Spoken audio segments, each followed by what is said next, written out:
Hello and welcome to Dreams Archives. I'm glad you've joined me, ready to slow down, breathe deeply, and let your thoughts drift back through the quiet corridors of time. This is your moment to leave the noise of the day behind and step gently into the moonlit deserts of Central Asia, where camel bells once echoed across empty landscapes, and merchants dreamed of fortunes, while stars wheeled overhead in patterns older than memory. Each episode here isn't just about dates and battles. It's about the lives lived, the journeys taken, the impossible distances crossed by people who believed the world was worth exploring. If you enjoy these quiet journeys, a like and a subscribe help keep this channel alive. But for now, you don't need to do anything but listen.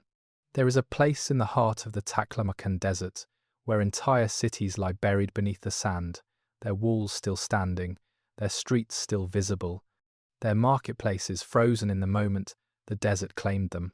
These cities were not small outposts or temporary camps. They were thriving urban centres, populations in the thousands, with Buddhist monasteries and Nestorian churches, with markets that sold goods from 3 continents, with libraries that held texts in a dozen languages. They were the jewels of the Silk Road, the oasis cities that made transcontinental trade possible, that allowed a merchant in Rome to wear silk from China without ever meeting the person who produced it. And then the water stopped flowing. The rivers that fed these cities, fed by glaciers in the mountains far to the south, shifted their courses, dried up, or were diverted by upstream settlements. Without water, the oases died. The trees withered. The fields turned to dust. The people left, taking what they could carry, abandoning what they could not, leaving behind temples and houses and warehouses full of goods that would never be sold. The desert moved in, grain by grain, year by year, until the cities disappeared beneath dunes that rose higher than the walls had ever stood. For more than 1,000 years, they remained hidden, known only to local nomads, who sometimes found strange objects protruding from the sand, fragments of statues, pieces of painted wood, scraps of cloth that crumbled at the touch. The cities became legends, stories told around campfires about places where jinn guarded treasures, where ancient kings had hidden their gold, where the unwary traveller might wander into rooms that existed between worlds. But they were not legends, they were real, and they were waiting. In the early years of the 20th century, European explorers began venturing into the deserts of Central Asia, driven by imperial ambition, scholarly curiosity, and the romantic notion that there were still blank spaces on the map to be filled. They were looking for the Silk Road, the fabled trade route that medieval travellers like Marco Polo had described, the network of paths and oases that had connected east and west in ages past.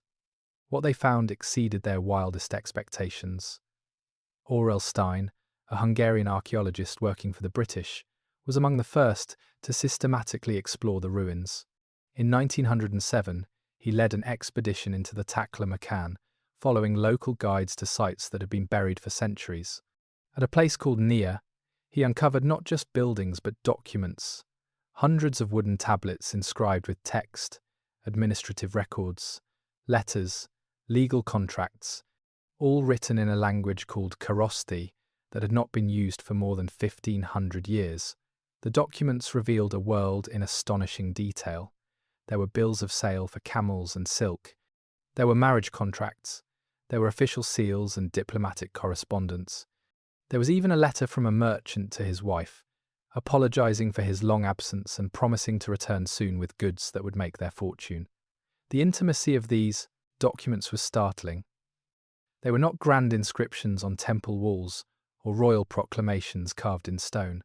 They were the everyday paperwork of ordinary people, merchants and officials and farmers, going about their business in a city that would one day vanish so completely that future generations would doubt it had ever existed.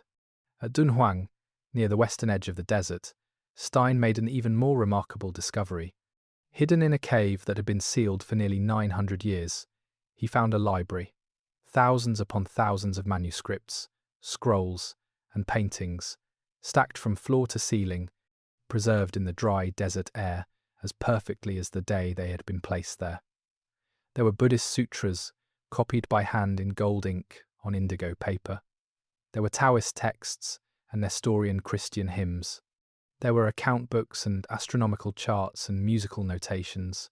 There were paintings on silk showing scenes from the life of the Buddha, images so vivid and detailed that modern scholars still study them for clues about ancient painting techniques. The cave had been a time capsule, sealed at a moment of crisis when invaders threatened the region, meant to preserve sacred texts until it was safe to retrieve them. But the crisis had never passed. The people who sealed the cave had never returned, and the library had waited in darkness for 9 centuries, growing more valuable with every passing year. What Stein found in the deserts of Central Asia was not just archaeological treasure. It was proof of something that many historians had begun to suspect but could not definitively prove, that a vast network of trade and cultural exchange had existed across Asia for more than 2,000 years, connecting civilizations that had never directly encountered one another, transmitting goods and ideas across distances that seemed impossible given ancient technology. The Silk Road had been real, more extensive, more sophisticated, and more important than anyone had imagined. But it had also been fragile, dependent on water sources that could shift, on political stability that could collapse, on the willingness of countless merchants and camel drivers and innkeepers to maintain connections across deserts and mountains that killed the unwary and rewarded the bold. The cities buried in the Taklamakan were the physical proof of this network.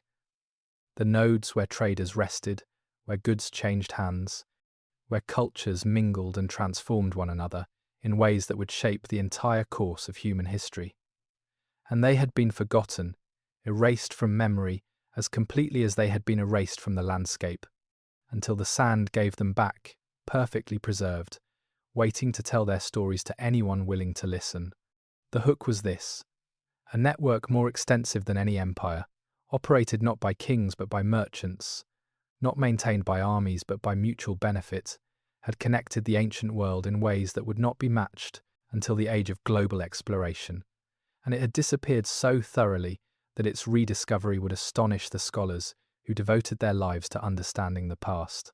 The Silk Road at midnight, when the caravans moved through darkness to avoid the killing heat of day, when the only sounds were the soft footfalls of camels and the whisper of wind over endless sand, when merchants dreamed of home and profit, while stars wheeled overhead in constellations that guided them across the roof of the world.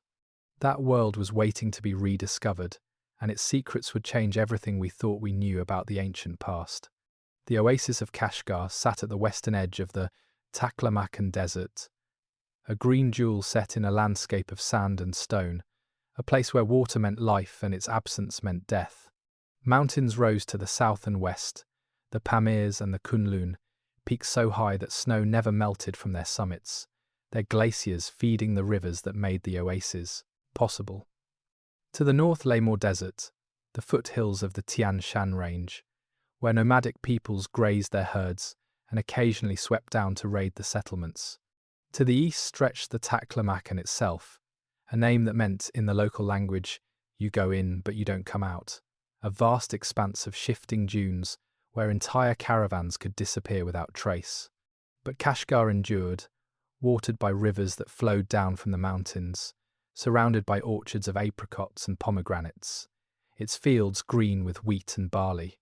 In the 2nd century of the Common Era, the city was already ancient, its foundations laid by peoples whose names had been forgotten, built and rebuilt by successive waves of settlers, conquerors, and merchants. The population was mixed, a blend of peoples who had come from all directions, speaking different languages, worshipping different gods, but united by the common enterprise of trade. There were Sogdians from the cities of Central Asia, merchants who specialized in long-distance trade, who spoke a language related to Persian and wrote in a script derived from Aramaic.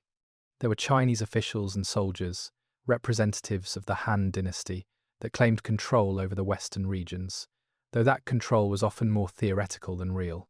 There were nomads from the steppes, Yuezhi and Xiongnu, and others whose tribal affiliations shifted with the seasons. And there were Indians, Bactrians, and occasionally even travellers from the distant west, Romans or Syrians or Armenians, who had crossed impossible distances in pursuit of profit or knowledge or religious devotion. The city's market was the heart of its existence, a vast open space surrounded by covered stalls and permanent shops, where goods from across the known world could be found if you knew where to look and had the silver or gold to pay for them. Silk was the most famous commodity, bolts of shimmering fabric produced in China and carried west at great expense and risk, worth more than its weight in gold by the time it reached Mediterranean markets. But silk was far from the only treasure. There was jade from the mountains, carved into ornaments and ceremonial objects. There were spices from India, cinnamon and pepper and cardamom, worth fortunes in Rome, where they were used to flavour food and make medicines. There were furs from the northern forests, sable and ermine, prized by the wealthy for their warmth and beauty. There were horses from the Fergana Valley, tall and swift, said to sweat blood, coveted by Chinese emperors who believed they were descended from heavenly steeds. And there were less exotic but equally important goods, grain and dried fruit, wool and cotton, metalwork and pottery, salt and tea, all the everyday necessities that kept cities alive and made long-distance travel possible. The merchants who dealt in these goods were not casual traders. They were professionals, members of families and networks that stretched across thousands of kilometers, bound by ties of kinship, religion, and mutual trust. A Sogdian merchant in Kashgar might have brothers or cousins in Samarkand, Merv, and even as far west as Damascus, each one managing a piece of a vast commercial enterprise that moved goods and information across the breadth of Asia. They kept meticulous records, written on paper if they could afford it, on wooden tablets if they could not, documenting every transaction, every debt, every partnership. They used seals to authenticate documents, small carved stones that served as signatures, each one unique, each one representing a reputation built over years or generations. Trust was everything in this world. A merchant who broke his word, who cheated his partners, or failed to honour his debts, would find himself shut out of the networks that made long-distance trade possible. And without access to those networks, without the ability to send goods ahead on credit, to lodge with fellow merchants in distant cities, to draw on letters of credit honoured across continents, it was impossible to operate at the scale that made real fortunes. So the merchants were honest, not necessarily out of virtue but out of practical necessity, because dishonesty was bad for business, and the Silk Road was above all a business enterprise. Life in Kashgar moved to rhythms dictated by the seasons and the arrival of caravans. In spring, when the mountain passes cleared of snow, the city came alive with activity as traders who had wintered in place prepared to move on. Caravans assembled in the outskirts, hundreds of camels loaded with goods, accompanied by armed guards and guides who knew the routes and the locations of water sources. The camels were Bactrian, two humped beasts uniquely adapted to the harsh conditions of Central Asian deserts, capable of going days without water, able to survive on the sparse vegetation that grew in the oases. They were not fast, covering perhaps 30 kilometers in a day, but they were steady and reliable, and they could carry loads that would break a horse or mule. The caravans travelled in groups for safety, sometimes dozens of merchants pooling their resources, hiring guards, and moving together across the dangerous stretches between oases. At night, they camped in the open or in caravanserais, fortified inns that provided shelter, water, and security for a fee. These caravanserais were critical infrastructure, spaced at intervals along the major routes, each one a small fortress with thick walls, a central courtyard for the animals, and rooms where merchants could sleep and store their goods. Some were operated by local rulers who charged tolls. Others were maintained by merchant guilds or religious foundations as acts of piety. In summer, travel became more difficult. The desert heat could kill, temperatures reaching levels that made daytime movements suicidal. So the caravans adjusted, travelling at night when the air cooled, resting during the day in whatever shade could be found. The desert at midnight was a strange and beautiful place, silent except for the soft sounds of the camels, the sky so clear and dark that the stars seemed close enough to touch. Merchants navigated by those stars, by the position of constellations they had learned from their fathers, by landmarks visible in moonlight, by the accumulated knowledge of generations of travellers who had crossed these routes before. In autumn, the caravans returned, completing circuits that might have taken months or even years, bringing goods from the east to sell in the west, from the west to sell in the east, each transaction adding value, each successful journey building wealth and reputation. And in winter, when snow closed the high passes and cold made travel unbearable, the city settled into a slower rhythm, a time for repairs and rest, for settling accounts and planning the next season's ventures. This was the world of the Silk Road in its prime. A network of cities and oases, connected by trade routes that crossed deserts and mountains, sustained by merchants who built fortunes by connecting civilizations that barely knew of each other's existence. It was a world where a bolt of silk could travel 5,000 kilometers and increase in value 100-fold, where ideas and technologies and religions spread along with commercial goods, where the boundaries between civilizations were porous and people moved freely in pursuit of profit and adventure. It was a world that would last for more than 1,000 years, rising and falling with the fortunes of empires but never entirely disappearing, always finding a way to adapt and survive. And it all depended on water, on the fragile rivers that fed the oases, on the glaciers that would one day stop flowing, on the delicate balance between human ambition and environmental reality. The setting was precarious, beautiful, and doomed, though no one living in Kashgar in the second century could have known that their descendants would one day abandon the city to the sand, that the trade routes they travelled would be forgotten, that the world they built would become a mystery waiting to be rediscovered. For now, the water flowed, the caravans moved, and the Silk Road thrived.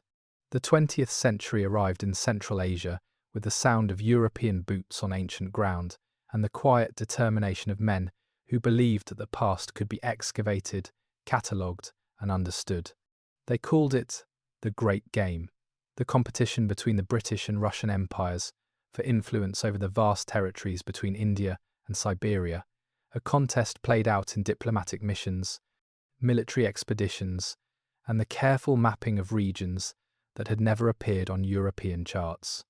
But alongside the generals and spies came another kind of adventurer, archaeologists and scholars who saw in Central Asia not just strategic territory, but the key to understanding how the ancient world had been connected.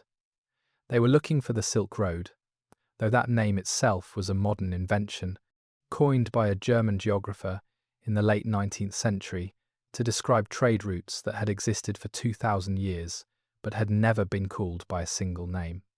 Aurel Stein was among the most determined of these explorers.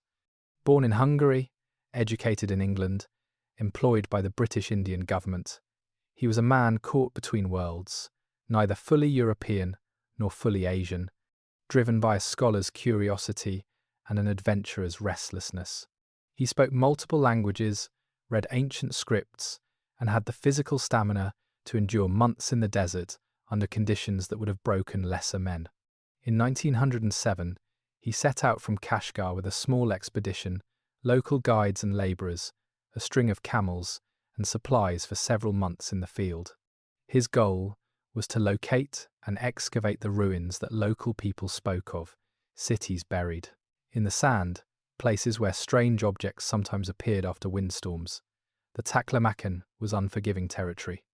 The name itself was a warning: summer temperatures that could reach 50 degrees, winter cold that could freeze a man solid, sandstorms that appeared without warning and stripped skin from bone. Water sources were scarce and unreliable. Navigation was difficult, landmarks obscured by shifting dunes. But Stein was methodical, patient, willing to trust local knowledge even when it seemed to lead nowhere.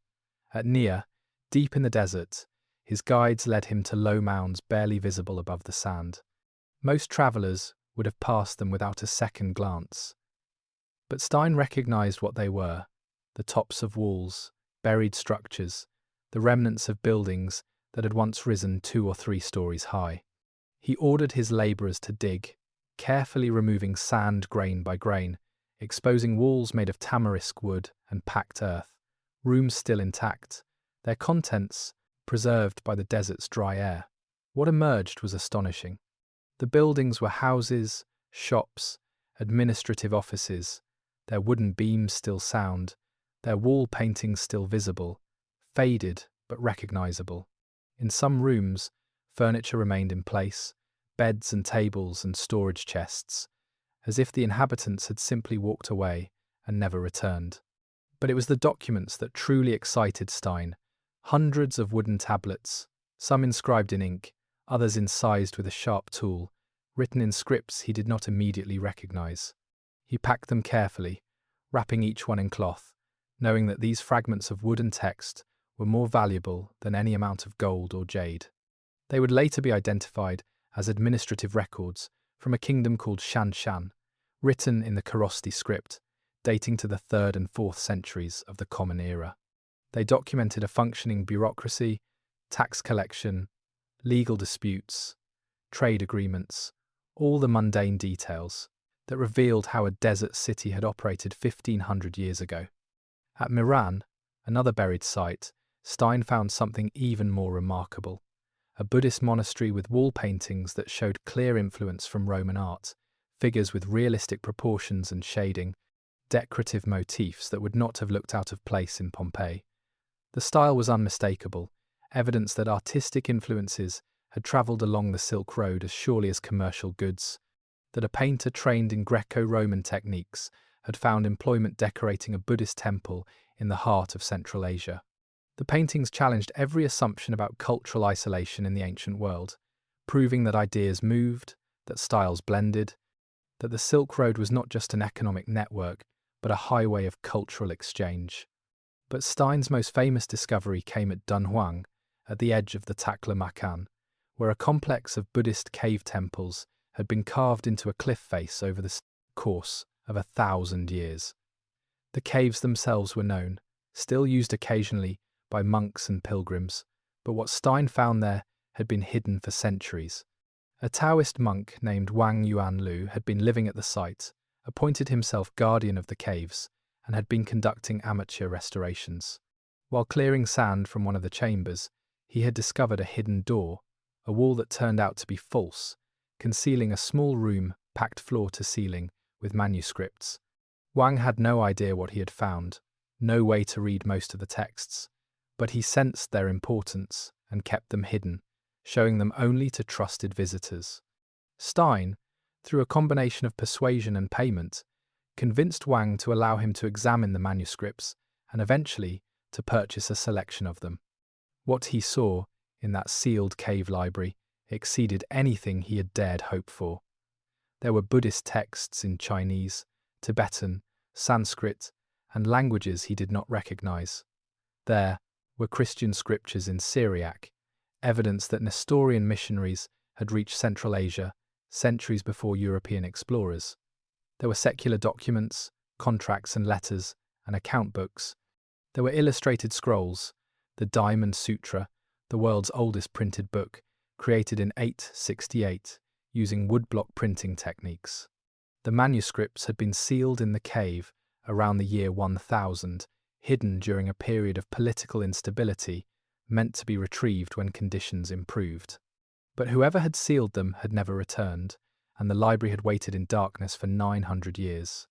Stein selected thousands of manuscripts and dozens of paintings, packed them carefully, and shipped them back to the British Museum and the British Library, where they remain to this day, a source of ongoing controversy and scholarly study. Other explorers followed Stein into the desert. Paul Pelliot, a French sinologist, visited Dunhuang shortly after Stein and took thousands more manuscripts. Sven Hedin, a Swedish geographer, mapped the region and excavated additional sites. Russian, Japanese, and American expeditions soon joined the race to uncover the Silk Road's secrets. What they found collectively was proof that the trade routes described by Marco Polo and other medieval travellers had existed for more than 1,000 years before those accounts were written, that Central Asia had been home to sophisticated urban civilizations, that Buddhism had spread from India to China along these routes, and that cultural exchange had been far more extensive than anyone had previously imagined.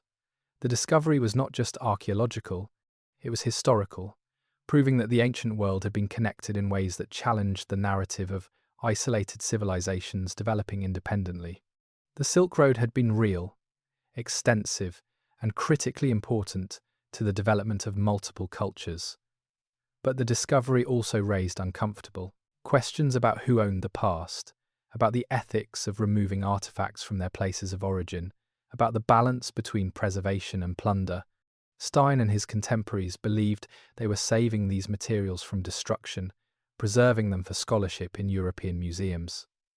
Local communities saw it differently, as theft of their heritage. The debate continues, but the discoveries themselves are undeniable. Fragments of a lost world that reveal connections, exchanges, and cultural blending on a scale that transformed human civilization. The manuscripts arrived in London packed in wooden crates, carefully wrapped against the moisture that had been absent from their storage for 9 centuries, accompanied by Aurel Stein's detailed notes and photographs documenting their discovery. The scholars who opened those crates in the British Museum in 1908 found themselves confronting evidence that challenged fundamental assumptions about how the ancient world had operated. There was immediate wonder, the kind of excitement that drives academic careers and fills lecture halls. Here were texts no European had ever seen, written in languages some scholars had spent their entire lives studying, but had never encountered outside of inscriptions on stone or fragments preserved by accident. Buddhist sutras that existed nowhere else. Christian hymns in Syriac that proved Nestorian missionaries had reached China centuries before European contact. Secular documents that revealed the mundane details of daily life in cities that had been legendary. The Diamond Sutra, that printed book from 868, was particularly astonishing, predating Gutenberg's Bible by nearly 600 years. It proved that printing technology had existed in Asia long before Europe discovered it, that the claim of European primacy in this critical technology was false, that once again the narrative of civilization flowing from west to east needed to be revised. But alongside wonder came skepticism, the academic instinct to question, to verify, to resist conclusions that seemed too dramatic or too politically charged. Some scholars doubted the authenticity of the materials, suggested they might be forgeries or misidentified, argued that Stein had been deceived by local dealers who understood what Europeans wanted to find. The idea that Buddhist texts and Christian scriptures had coexisted in the same library seemed improbable to those who thought of religions as mutually exclusive, competing systems rather than as traditions that could peacefully share space. The notion that Central Asian cities had been sophisticated urban centres rather than barbaric outposts challenged the comfortable hierarchy that placed Mediterranean and European civilizations at the apex of human achievement. And the sheer volume of trade that the documents implied, the letters of credit and bills of sale and contracts spanning thousands of kilometres, seemed impossible given the technology available to ancient peoples. How could merchants operating without modern banking, without reliable maps, without telegraph or postal systems, have sustained commercial networks on such a scale? The skeptics demanded proof, more evidence, corroboration from multiple sources. They wanted other expeditions to confirm Stein's findings, wanted independent verification that the sites were what he claimed, wanted scholarly consensus before accepting that the Silk Road had been as extensive and important as the documents suggested. That verification came, slowly, as other explorers returned with similar finds, as museums around the world began receiving artifacts that matched Stein's descriptions, as the accumulated weight of evidence made skepticism increasingly difficult to maintain. Paul Pelliot, the French scholar who had followed Stein to Dunhuang, brought back thousands more manuscripts, and he had the linguistic expertise to read many of them himself, to identify texts, to confirm that they were genuine ancient documents rather than later copies or forgeries. His scholarly credentials were impeccable, his methods rigorous, and his findings supported Stein's claims. The Russian expeditions into the northern reaches of Central Asia found similar evidence: buried cities, ancient documents, proof that trade networks had extended far beyond the routes Stein had explored. Japanese scholars working in the eastern portions of the old Silk Road uncovered temples and monasteries that showed clear connections to the materials found at Dunhuang. The pattern was undeniable. Multiple expeditions, working independently, funded by different governments and institutions, all finding consistent evidence of extensive trade and cultural exchange. But there was another kind of skepticism, one that had less to do with academic rigor and more to do with cultural prejudice. Some European scholars simply could not accept that Asian civilizations had created complex commercial systems without European guidance, that printing had been invented in China rather than Europe, that the flow of technology and ideas had often moved from east to west rather than the reverse. This skepticism was rarely stated openly, couched instead in technical objections about dating methods or questions about the interpretation of texts. But it was present, shaping which findings received attention, which were published in prestigious journals, which were incorporated into the standard narratives taught in universities. The response from Asian scholars was different, marked by pride and a sense of vindication. Chinese historians had long known of the Western regions, had preserved accounts of envoys and merchants who had travelled the Silk Road, had recorded the arrival of Buddhism and its spread across China. The archaeological discoveries confirmed what Chinese sources had been saying for centuries, but which Western scholars had often dismissed as exaggeration or myth. Indian scholars saw in the Dunhuang manuscripts evidence of Buddhism's extraordinary missionary success, proof that the religion born in northern India had spread across Asia, adapting to local cultures while maintaining core teachings, creating one of the world's great religious traditions. Central Asian scholars, particularly those in newly independent nations emerging from Russian control, saw in the buried cities evidence of their own forgotten heritage, proof that their lands had once been centres of civilization rather than peripheral backwaters. But there was also loss, a sense that something precious had been taken, that Stein and Pelliot and the others had not been saviours, preserving endangered artefacts, but thieves stealing cultural heritage. The manuscripts and paintings that filled European museums had been removed from their contexts, separated from the communities that had created and preserved them, turned into objects of study rather than living, parts of religious and cultural practice. Wang Yuanlu, the Taoist monk who had discovered the hidden library at Dunhuang and allowed Stein to take thousands of manuscripts, was vilified in China as a traitor, a fool who had sold his country's treasures for a pittance. The fact that he had used the money Stein paid him to restore the caves and support local monks did not excuse, in the eyes of many, his decision to allow foreign scholars to remove irreplaceable materials.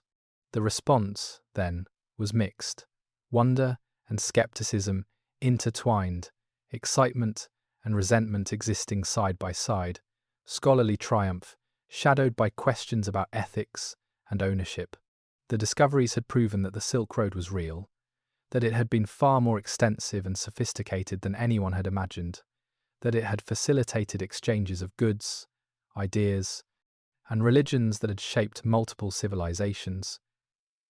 But they had also opened wounds, raised questions about who had the right to study and possess the past, about whether artifacts were better preserved in climate-controlled museums or left in the places they had been created, about the balance between universal human heritage and particular cultural ownership.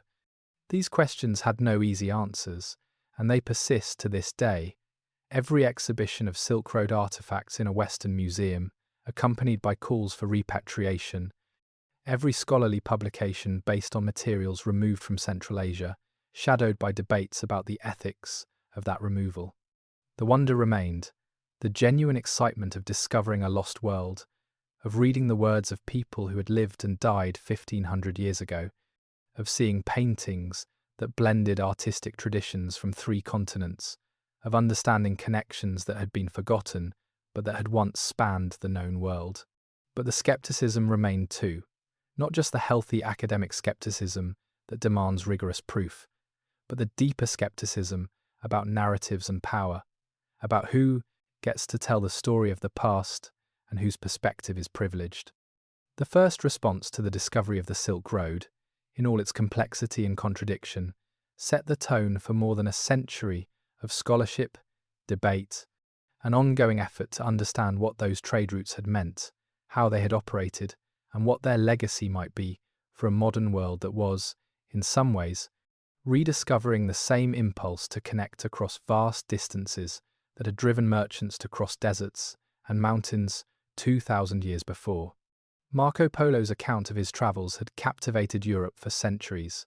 His descriptions of Cathay and the court of Kublai Khan, of cities with walls of silver and markets filled with more goods than could be found in all of Venice, of strange customs and marvellous technologies that seemed to belong to another world entirely. He wrote of the city of Kinsay, which he claimed had 12,000 stone bridges and a population of more than 1 million, souls, of postal systems that could deliver messages faster than any European courier, of paper money that circulated as freely as gold. For generations, readers had debated whether Polo's account was truth or fantasy, whether he had actually travelled to China or had simply compiled stories from other merchants, embellishing them for dramatic effect. Some details seemed too precise to be invented.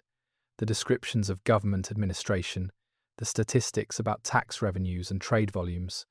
Others seemed impossible, exaggerations designed to impress credulous European audiences. The contradiction between Polo's legends and the reality revealed by archaeology was not that he had lied, but that he had barely scratched the surface. The Silk Road, as uncovered by Stein and his successors, was older, stranger, and more complex than anything Marco Polo had described. While Polo travelled in the late 13th century, at a moment when Mongol conquest had briefly unified much of Asia and made travel relatively safe, the trade routes he followed had existed for more than 1,400 years before he was born. The cities buried in the Taklamakan had risen and fallen centuries before Polo's journey. The Buddhist monasteries he never mentioned had flourished and been abandoned long before his time. The networks of Sogdian merchants who had dominated Silk Road trade for nearly a millennium had already faded into memory by the time Polo arrived in China. What Polo saw was the end of an era, not its beginning, a moment when the Silk Road was already in decline, when the maritime routes around southern Asia were beginning to offer faster and safer alternatives to the overland journey, when the age of caravans was giving way to the age of ships. But the contradiction went deeper than chronology. Polo's account focused on the exotic and spectacular, on the wealth of emperors and the strangeness of foreign customs. The archaeological evidence revealed something different: the mundane mechanics of trade, the everyday lives of merchants and innkeepers, the careful record-keeping and letters of credit that made long-distance commerce possible. Where Polo saw wonder, the documents showed calculation. Where he described marvels, the artifacts revealed practical solutions to logistical problems. A letter found at Nia, written by a Sogdian merchant in the 4th century, apologized to his wife for his long absence and complained about the difficulty of finding reliable partners, about debts that had gone unpaid, about the constant worry that his goods would be stolen or his camels would die before reaching their destination. It was a very different picture than Polo's tales of fabulous wealth and easy profit, closer to the reality of how trade actually worked, difficult and risky, with success never guaranteed, and fortunes made or lost on decisions about which route to take or which merchant to trust. The contradiction extended to the goods themselves. Polo wrote primarily about silk, the luxury fabric that gave the trade routes their modern name, and about spices and precious stones, the high-value commodities that justified the expense and danger of the journey. But the archaeological evidence showed that the bulk of Silk Road trade was in more mundane items: grain and dried fruit, wool and cotton, ceramics and metalwork, the everyday necessities that sustained urban populations far from agricultural lands. Silk was certainly traded, and it did flow from China westward, increasing in value with every transaction, but it was never the only, or even the primary commodity. The Silk Road was more accurately a network for moving all kinds of goods, from the prosaic to the precious, and the merchants who grew wealthy did so not by specializing in silk alone, but by diversifying, by moving whatever goods could be profitably transported from one market to another. Another contradiction concerned religion. Polo, as a Christian, traveling in Muslim and Buddhist lands, paid close attention to religious practices, describing mosques and temples, recording customs that seemed strange or heretical to European eyes. But his account suggested clear boundaries: Muslims here, Buddhists there, Christians in isolated pockets, each religion confined to its own territory. The reality was far more fluid. The documents from Dunhuang showed Buddhist monks copying Christian texts, Manichaean hymns preserved alongside Confucian classics, Zoroastrian prayers found in the same libraries as Taoist scriptures. The Silk Road cities had been religiously diverse in ways that medieval Europe could barely imagine, with multiple faiths coexisting, sometimes competing but often simply sharing space, their followers intermarrying and borrowing practices from one another. A single merchant might sponsor the construction of a Buddhist monastery while also making donations to a Nestorian church, hedging spiritual bets in a world where multiple paths to salvation seemed equally plausible. The legends that Polo recorded were themselves part of a long tradition of exaggeration and misunderstanding, stories that had grown in the telling as they passed from traveller to traveller, each one adding details or changing emphasis to make the tale more dramatic. He wrote of the legendary kingdom of Prester John, a Christian ruler said to reign somewhere in the east, commanding vast armies and treasures beyond counting, a figure who might ally with Europe against the Muslim powers. Generations of Europeans had searched for Prester John, certain that somewhere beyond the horizon lay this potential saviour. The reality, as archaeology revealed, was more prosaic. There had been Christian communities in Central Asia, Nestorian churches that had thrived for centuries, even Christian kingdoms in some periods. But there was no Prester John, no vast Christian empire waiting to be discovered, just scattered communities of believers who had adapted their faith to local conditions and survived as minorities in predominantly Buddhist or Muslim regions. The contradiction between legend and reality was not that the legends were entirely false, but that they were simplified, dramatized, stripped of complexity and ambiguity to create narratives that made sense to audiences who had never traveled beyond their own regions. Polo's account was valuable precisely because it preserved some of those legends, because it recorded what medieval travelers believed about the East, even when those beliefs were based on misunderstanding or exaggeration. But the archaeological evidence provided something Polo could not: the voices of the people who had actually lived in the Silk Road cities, who had operated the trade networks, who had created the cultural synthesis that made Central Asia a crossroads of civilizations. The contradiction was this: the Silk Road of legend was a romantic notion, caravans of camels carrying silk and spices across moonlit deserts, merchants growing wealthy on exotic trade, cities of gold and wonder rising from the sand.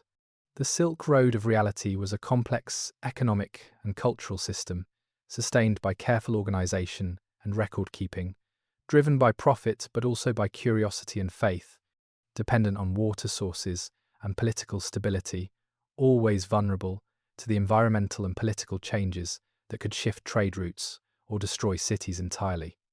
Both versions were true. In their way, the romance was real, the adventure and danger and possibility of fortune that drew merchants across impossible distances. But so was the mundane reality, the contracts and debts and careful calculations that made the romance sustainable. The legends had preserved the memory of the Silk Road long after the cities had been buried and the routes forgotten. But it took archaeology to reveal what had actually happened, to replace fantasy with fact, to show that the reality was in some ways more remarkable than the legends, more complex and more human, a story not of marvels but of ordinary people doing extraordinary things. The fundamental question seems simple enough: What exactly was the Silk Road? But the answer proved surprisingly difficult to agree upon, fracturing into competing theories that reflected different scholarly traditions, different methodologies, and different assumptions about how the ancient world had operated. For some historians, the Silk Road was primarily an economic system, a network of trade routes that connected markets and allowed for the exchange of goods across vast distances. This interpretation emphasized the material evidence, the caravanserais and merchant houses, the coins and bills of sale, the goods themselves found in archaeological contexts far from their places of origin, Roman glass beads in Chinese tombs, silk in Egyptian burial shrouds, silver coins minted in Persia turning up in monasteries in Tibet. These were the hard facts, the undeniable proof that goods had moved, that trade had occurred, that economic connections had existed. The economic interpretation treated the Silk Road as a rational system, driven by profit, operating according to the same principles that governed any market: supply and demand, comparative advantage, the specialization of production, and the benefits of trade. In this view, the Silk Road was not fundamentally different from modern global trade networks, just slower and more dangerous, but motivated by the same basic impulse to buy low and sell high, to move goods from where they were abundant to where they were scarce. Other scholars pushed back against this purely economic interpretation, arguing that it reduced a complex cultural phenomenon to mere commerce, that it ignored the religious and intellectual exchanges that had accompanied trade goods, that it failed to account for motivations beyond profit. These historians emphasized the spread of Buddhism along the Silk Road, the way the religion had moved from India through Central Asia to China, adapting to new contexts, blending with local traditions, creating new forms of practice and art. Monks had travelled the same routes as merchants, sometimes as members of the same caravans, carrying sacred texts instead of silk, motivated by devotion rather than profit. The Buddhist interpretation of the Silk Road saw it as a highway of enlightenment, a network that had facilitated one of history's great missionary movements, transforming entire civilizations in the process. The cave temples at Dunhuang were evidence of this religious dimension. Thousands of caves carved into cliffs, decorated with paintings and sculptures, filled with manuscripts and devotional objects, all created over the course of 1,000 years by believers who saw the Silk Road not as a trade route, but as a pilgrimage path. A third group of scholars argued that both the economic and religious interpretations were too narrow, that they focused on specific aspects of the Silk Road while missing the larger picture. These historians proposed that the Silk Road should be understood as a zone of cultural contact, a space where different civilizations met and influenced one another, where ideas and technologies and artistic styles flowed in multiple directions, creating hybrid cultures that could not be classified as simply Chinese or Persian or Indian. This interpretation emphasized artistic evidence, the paintings at Miran that blended Roman and Buddhist styles, the architecture that combined elements from multiple traditions, the languages and scripts that had been borrowed and adapted, creating new forms of expression.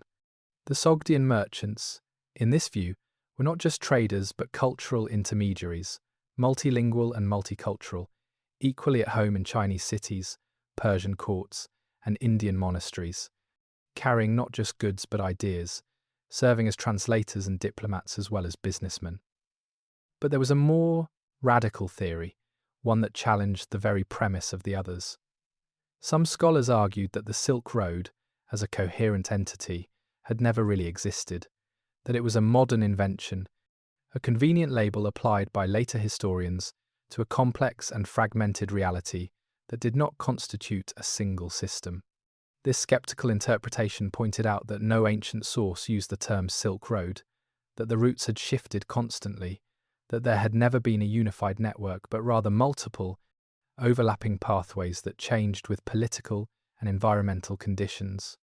Merchants did not travel from Rome to China. They made shorter journeys, from one city to another, selling goods and buying others, part of a chain of transactions that might eventually move commodities across continents, but that did not require or imply any single coordinating structure. In this view, talking about the Silk Road was like talking about the global economy, a useful abstraction but not a thing that existed in any tangible sense, not something that could be controlled or managed or even fully described. The debates grew technical, centering on questions of evidence and interpretation. How should we understand the distribution of Chinese coins in Central Asia? Were they evidence of trade, or of tribute, or of looting? When we find Buddhist texts in multiple languages, does that prove religious exchange, or simply the existence of multilingual communities? The argument sometimes seemed obscure to outsiders, academic hair-splitting that missed the larger truths. But the scholars involved understood that these questions mattered, that how we interpreted the Silk Road shaped our understanding of how pre-modern globalization had worked, whether ancient peoples had been capable of creating truly transcontinental systems, and what role different cultures had played in the development of human civilization. There were also political dimensions to the debates, not always stated openly, but always present. Chinese scholars emphasized the role of Chinese technology and goods, arguing that the Silk Road had been primarily a means of spreading Chinese civilization westward, that silk and paper and porcelain had flowed out, while relatively little of value had come back. Western scholars sometimes portrayed the Silk Road as a conduit for Greek and Roman culture, reaching Asia, emphasizing the Hellenistic influences found in Buddhist art, the presence of Roman merchants in Chinese sources, the ways that Western ideas had shaped Eastern societies. Central Asian scholars, particularly after the collapse of the Soviet Union, worked to reclaim the Silk Road as their own heritage, arguing that the oasis cities had been centers of civilization in their own right, not just way stations between more important places, that Sogdian merchants and Bactrian artists and Khotanese monks had created something unique and valuable that could not be reduced to mere transmission of goods, ideas from elsewhere. The theories multiplied, each adding nuance and complexity, each revealing different aspects of how the Silk Road had operated, but none achieving consensus, none providing a single definitive interpretation that all scholars could accept. Perhaps that was appropriate. The Silk Road, in all its complexity and contradiction, resisted simple explanations, refused to be reduced to a single narrative, remained stubbornly multifaceted, different things to different people, in different times and places. It had been an economic system, a religious highway, a zone of cultural contact, and a modern scholarly construct. All at once, none of these interpretations complete in itself, all of them necessary to understand the whole. The debates would continue, but beneath the disagreements lay a shared recognition that something remarkable had existed, that for more than 1,000 years, networks of trade and exchange had connected civilizations across Asia, that goods, ideas and religions had moved along routes that crossed deserts and mountains, that ordinary people, merchants and monks and camel drivers, had created connections that would shape the course of human history. The theories differed, but the wonder remained constant. The truth emerged slowly, excavated site by site, document by document, artifact by artifact, each discovery adding another piece to a puzzle so vast that no single expedition or scholar could hope to complete it. After Aurel Stein's initial expeditions, the investigation of the Silk Road became a multinational effort. Expeditions funded by museums, universities, and governments across Europe, Asia, and eventually America, each one targeting different sections of the trade routes, different time periods, different kinds of evidence. The methods evolved as the 20th century progressed, moving beyond the treasure-hunting approach of early explorers toward more systematic archaeology, careful stratigraphic excavation, detailed recording of context, scientific analysis of materials. At Turfan, in the northern reaches of the Taklamakan, German expeditions uncovered an extraordinary archive, thousands of documents written on paper, silk, wood, and even birch bark, preserved by the desert's dry conditions. Unlike the religious texts at Dunhuang, many of these were secular records, contracts and letters, legal documents and government memoranda, the everyday paperwork of a functioning society. The documents were written in multiple languages and scripts, Chinese and Sogdian and Uyghur, sometimes several languages on the same page, reflecting the multilingual reality of Silk Road cities. Scholars spent decades translating these texts, piecing together details about how trade was organized, how credit systems worked, how disputes were resolved. One cache of letters, written by Sogdian merchants in the early 4th century, provided unprecedented insight into the practical mechanics of long-distance trade. The letters had been sent from various cities along the Silk Road, addressed to merchants who had apparently never received them, preserved by accident when a postal station was abandoned and the mail left undelivered. They complained about business difficulties, about partners who had cheated them, about the dangers of travel and the unreliability of local authorities. They discussed prices and profits, debts and repayments, family matters and personal relationships. They were, in short, exactly the kind of mundane correspondence that revealed how trade actually worked, stripped of romance and legend, reduced to the practical concerns of men trying to make a living in difficult circumstances. One letter, written by a merchant named Nanai Dat to his business partner, described in detail the collapse of a trade mission, how political instability had made travel impossible, how goods had been seized by local rulers, how partners had fled with the capital, leaving Nanai Dat stranded and nearly bankrupt. It was a reminder that for every successful merchant who made a fortune, there were others who lost everything, that the Silk Road was not a guaranteed path to wealth, but a dangerous gamble. Meanwhile, archaeologists working in the oasis cities themselves were uncovering the physical infrastructure of trade, the caravanserais where merchants lodged, the storehouses where goods were kept, the workshops where local craftsmen produced items for export. At Merv, in what is now Turkmenistan, excavations revealed a massive urban complex, one of the largest cities in the medieval world, with sophisticated water management systems, specialized quarters for different crafts and industries, and evidence of trade connections stretching from China to the Mediterranean. The scale was astonishing, a metropolis in the desert, sustained by careful engineering and the profits of transit trade. The investigation also turned to the routes themselves, the actual paths that caravans had followed. Modern archaeologists use satellite imagery and remote sensing to identify ancient roads, way stations, and water sources, mapping networks that had been invisible from the ground. They found that the routes were more numerous and variable than anyone had suspected, that merchants had constantly adapted their paths based on political conditions, water availability, and opportunities for profit, that there was no single Silk Road but rather a constantly shifting network of alternatives.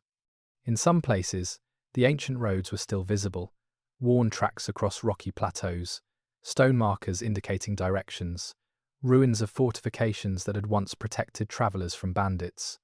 But in others, the routes had been erased by time and environmental change, rivers that had shifted course, valleys that had been buried by sand, mountain passes that had become impassable.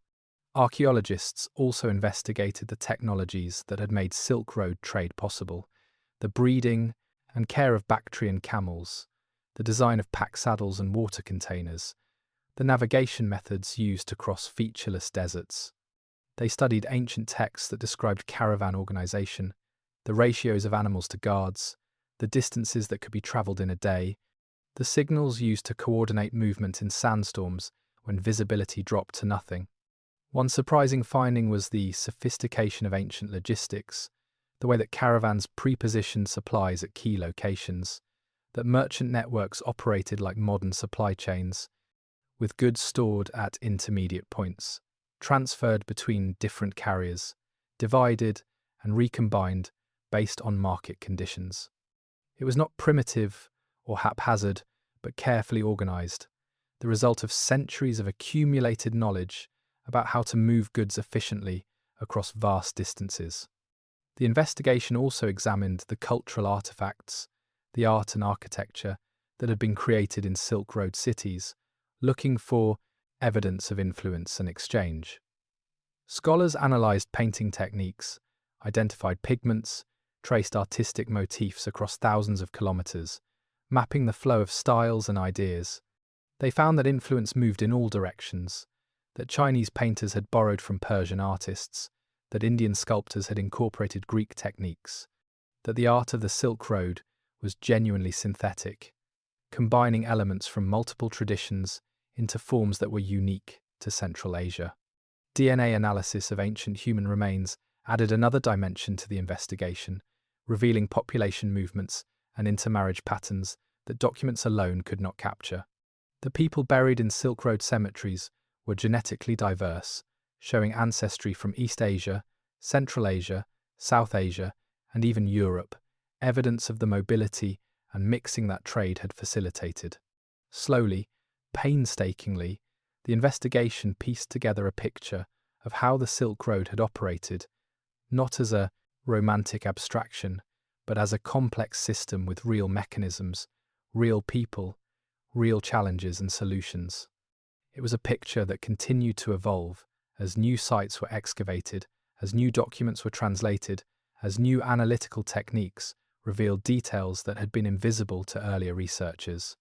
The truth was not a single revelation, but an accumulation, a gradually emerging understanding, built on decades of work by hundreds of scholars from dozens of countries, each one contributing a piece to the puzzle, none of them seeing the complete picture, but all of them moving toward a more accurate and nuanced understanding of what the Silk Road had been and how it had shaped the ancient world. The evidence came in forms both monumental and minute, from entire cities, preserved beneath the sand, to single coins found in unexpected places, each fragment contributing to the reconstruction of a world that had been lost. At its most basic, the evidence was material, objects that could be touched and measured and analysed, goods that had travelled the Silk Road and survived to testify to their own journeys. Silk was the obvious example, the fabric that gave the trade routes their name, found in archaeological contexts across Eurasia. In Egypt, excavators uncovered mummy wrappings that included Chinese silk, the fabric identifiable by its distinctive weave and the presence of sericin, the protein that coats silk threads. The silk had travelled more than 7,000 kilometres, passing through dozens of hands, its value increasing with each transaction, finally ending its journey wrapped around the dead in a civilization that had no knowledge of how silk was produced. The Chinese had guarded the secret of sericulture for centuries, making it a capital crime to smuggle silkworm eggs or technical knowledge out of the empire, maintaining a monopoly that made silk extraordinarily valuable in Western markets. But the evidence showed that the monopoly had eventually broken down, that by the 6th century, silk production had spread to Central Asia and even to the Byzantine Empire. Though Chinese silk remained the most prized, the finest quality, the standard against which all others were judged. Roman glass provided evidence flowing in the opposite direction, manufactured in workshops around the Mediterranean, traded eastward along the Silk Road, ending up in Chinese tombs, where it was prized for its clarity and colour. Archaeologists found glass beads, bottles, and bowls in elite burials from the Han Dynasty onward, sometimes alongside Chinese-made imitations, evidence that local craftsmen had been studying and attempting to replicate foreign techniques. Chemical analysis of the glass revealed its origins, the specific combinations of minerals and additives that were unique to Roman glassmaking, proof that these objects had travelled thousands of kilometres, surviving the journey intact despite their fragility. Coins were perhaps the most ubiquitous, evidence, small and durable, easily transported, widely recognised, serving both as currency and as bullion, their metal value independent of the political authority that had minted them. Roman gold coins turned up in southern India, where they were melted down and reminted or simply hoarded for their gold content. Chinese bronze coins appeared in Central Asian oases, sometimes in hoards that numbered in the thousands, evidence of trade volumes large enough to require substantial amounts of currency. Persian silver coins, Sasanian drachms, were found from Afghanistan to the borders of China, so widely circulated that they remained in use long after the Sasanian Empire itself had fallen, their imagery and inscriptions becoming decorative elements divorced from their original political meaning. The coins told stories of economic integration, of systems that allowed merchants to convert one currency into another, to extend credit based on reputation, to settle debts across vast distances, using letters of credit and bills of exchange. Documents found in the Turfan archives described how these systems worked, how a merchant in Samarkand could draw on funds held by a partner in Chang'an, how reputation and trust substituted for the legal enforcement mechanisms that would have been impossible to maintain across multiple political jurisdictions. Ceramics provided another kind of evidence, pottery being both fragile and extremely durable. Easily broken but almost indestructible once in fragments, preserving for archaeologists details about manufacturing techniques, trade patterns, and cultural preferences. Chinese porcelain appeared in Middle Eastern archaeological sites from the Tang dynasty onward, its thin walls and translucent quality unlike anything produced locally, so valuable that broken pieces were sometimes repaired with metal clamps rather than discarded. Persian and Central Asian pottery moved eastward too, distinctive shapes and decorative motifs appearing in Chinese contexts, evidence of taste and fashion travelling along with the goods themselves. But the most revealing evidence was often the most mundane, the fragments of daily life that had been preserved by accident, the garbage dumps and abandoned storerooms that revealed what people actually used rather than what they valued enough to preserve deliberately. At Miran, archaeologists found remnants of food, grape seeds and apricot pits, wheat grains and the bones of sheep and goats, evidence of diet and agriculture in the desert oases. They found pieces of rope and leather, wooden tools and bone needles, the practical implements of everyday existence that rarely appeared in official records, but that were essential to understanding how people had actually lived. Textiles other than silk provided evidence of local production and trade. Cotton from India, wool from Central Asia, hemp and linen from various sources, each fibre identifiable under microscopic analysis, each one part of a complex network of production and exchange. Some of the most extraordinary evidence came from the Dunhuang caves, where the dry climate had preserved materials that would have disintegrated anywhere else. There were paintings on silk and hemp, their colours still vibrant after 1,000 years, showing scenes from Buddhist narratives, portraits of donors who had funded the cave's decoration, images of daily life in the oasis cities. There were printed texts, not just the Diamond Sutra but also calendars, primers for students, Buddhist charms and talismans, all created using woodblock printing techniques that predated European printing by centuries. The evidence proved that printing was not a rare or experimental technology, but a common method of reproducing texts and images, that literacy had been widespread enough to create a market for printed materials, that the transmission of knowledge in Silk Road societies had been more systematic and extensive than scholars had previously believed. Musical instruments provided evidence of cultural exchange in yet another form, lutes and harps that had travelled from west to east, changing shape and adding strings, being adapted to new musical systems. Chinese paintings depicted musicians playing instruments of foreign origin. Persian miniatures showed similar instruments with different tunings, evidence of how musical traditions had flowed along trade routes, how performers had carried melodies and techniques from one court to another. The evidence, taken together, painted a picture of integration and exchange far more extensive than any written source had suggested. A world where goods, ideas, technologies, and artistic styles had moved constantly, where the boundaries between civilizations had been porous, where merchants and monks and musicians had created connections that would outlast the empires they served. Every excavation added more fragments, every laboratory analysis revealed new details, every translation of ancient texts provided more context. The evidence was overwhelming, undeniable, a material record of the Silk Road that could not be dismissed or explained away. Proof carved in stone, woven in silk, stamped on coins, that for more than 1,000 years the ancient world had been connected by networks of trade and exchange that had shaped the development of multiple civilizations.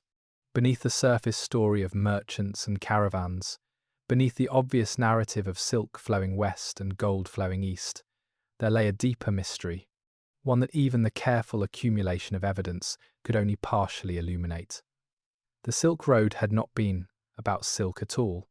Not really, not in any fundamental sense. Silk was valuable, certainly, a luxury good that commanded extraordinary prices in Roman markets, a symbol of wealth and status that emperors wore and poets praised. But silk alone could not sustain trade networks that stretched across continents, that required massive infrastructure, that employed thousands of people and tied together civilizations that barely knew of each other's existence. The deeper truth was that the Silk Road had been a vector for something far more valuable than any commodity, the transmission of ideas, technologies, and beliefs that would transform every society they touched. Consider paper, invented in China during the Han Dynasty, a technology so revolutionary that it would eventually replace parchment and papyrus across the entire world. The technique for making paper from mulberry bark, hemp, or rags was a closely guarded secret, but it spread westward along the Silk Road, carried by craftsmen, prisoners of war, or simply observed and replicated by clever artisans who saw Chinese paper and determined to reproduce it.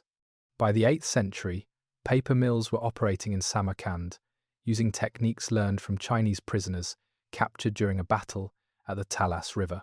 From Central Asia, the technology spread to the Islamic world, where it revolutionized administration and scholarship, making books affordable and literacy more widespread.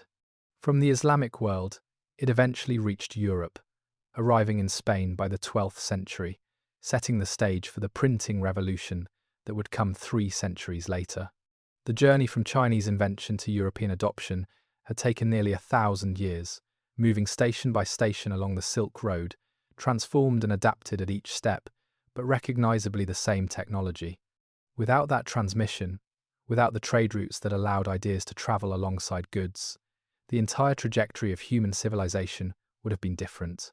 The mystery deepened when you considered religion. The way that Buddhism had spread from its birthplace in northern India across Central Asia and into China, transforming in the process but maintaining recognizable core teachings.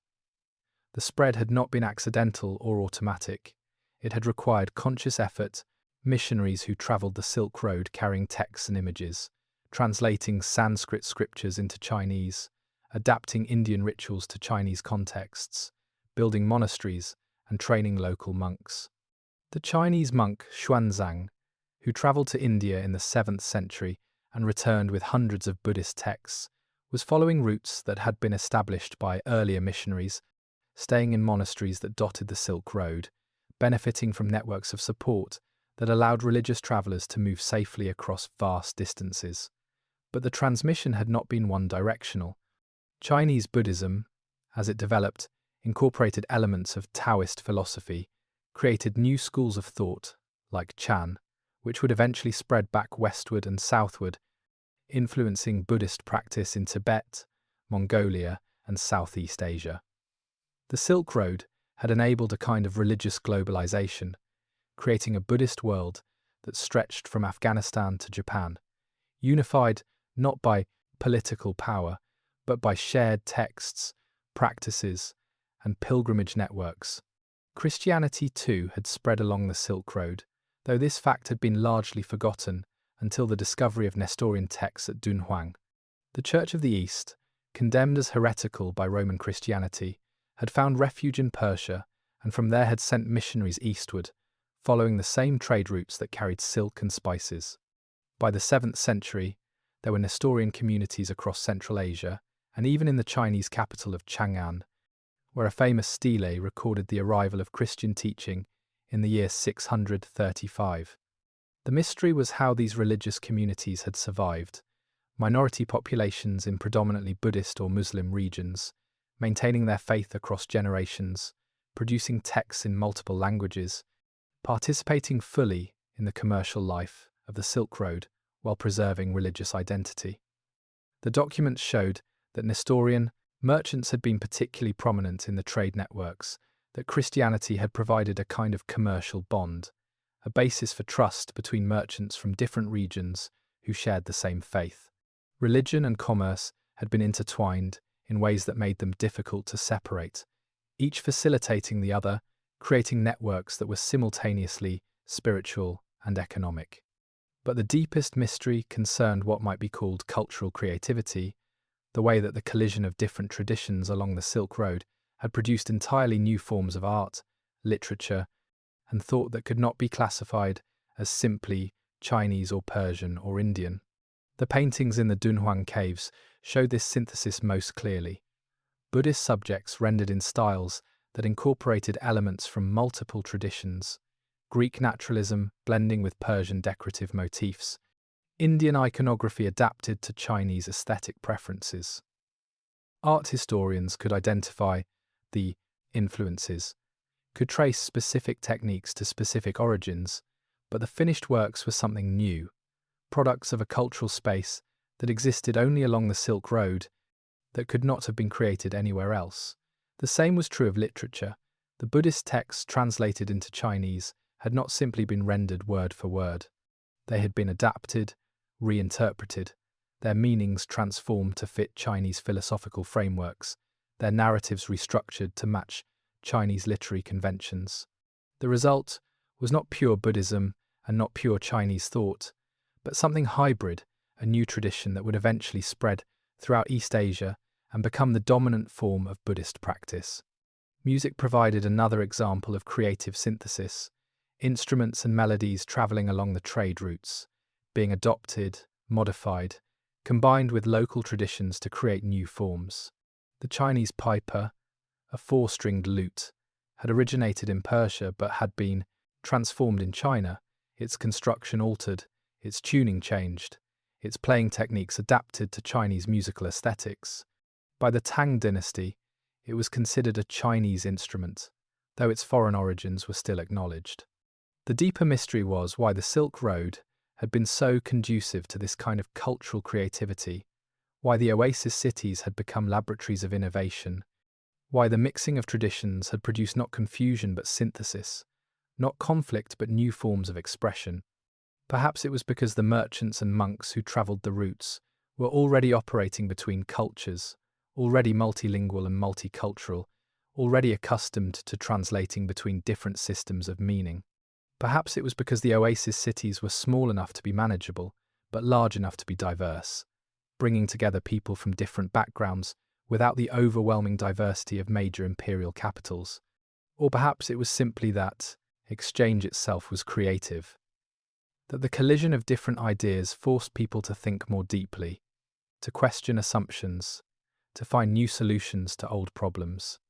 Whatever the reason, the Silk Road had been an engine of innovation, not just in technology but in culture, producing advances in mathematics, astronomy, medicine, and philosophy that would eventually spread across the entire world. Indian numerals, including the concept of zero, had travelled along the Silk Road to the Islamic world, where they were adopted and refined, eventually reaching Europe as Arabic numerals and revolutionizing mathematics. Chinese inventions like the compass and gunpowder had followed similar paths, moving westward through Central Asia, being adapted and improved at each stage, eventually transforming navigation and warfare in ways their inventors could never have imagined.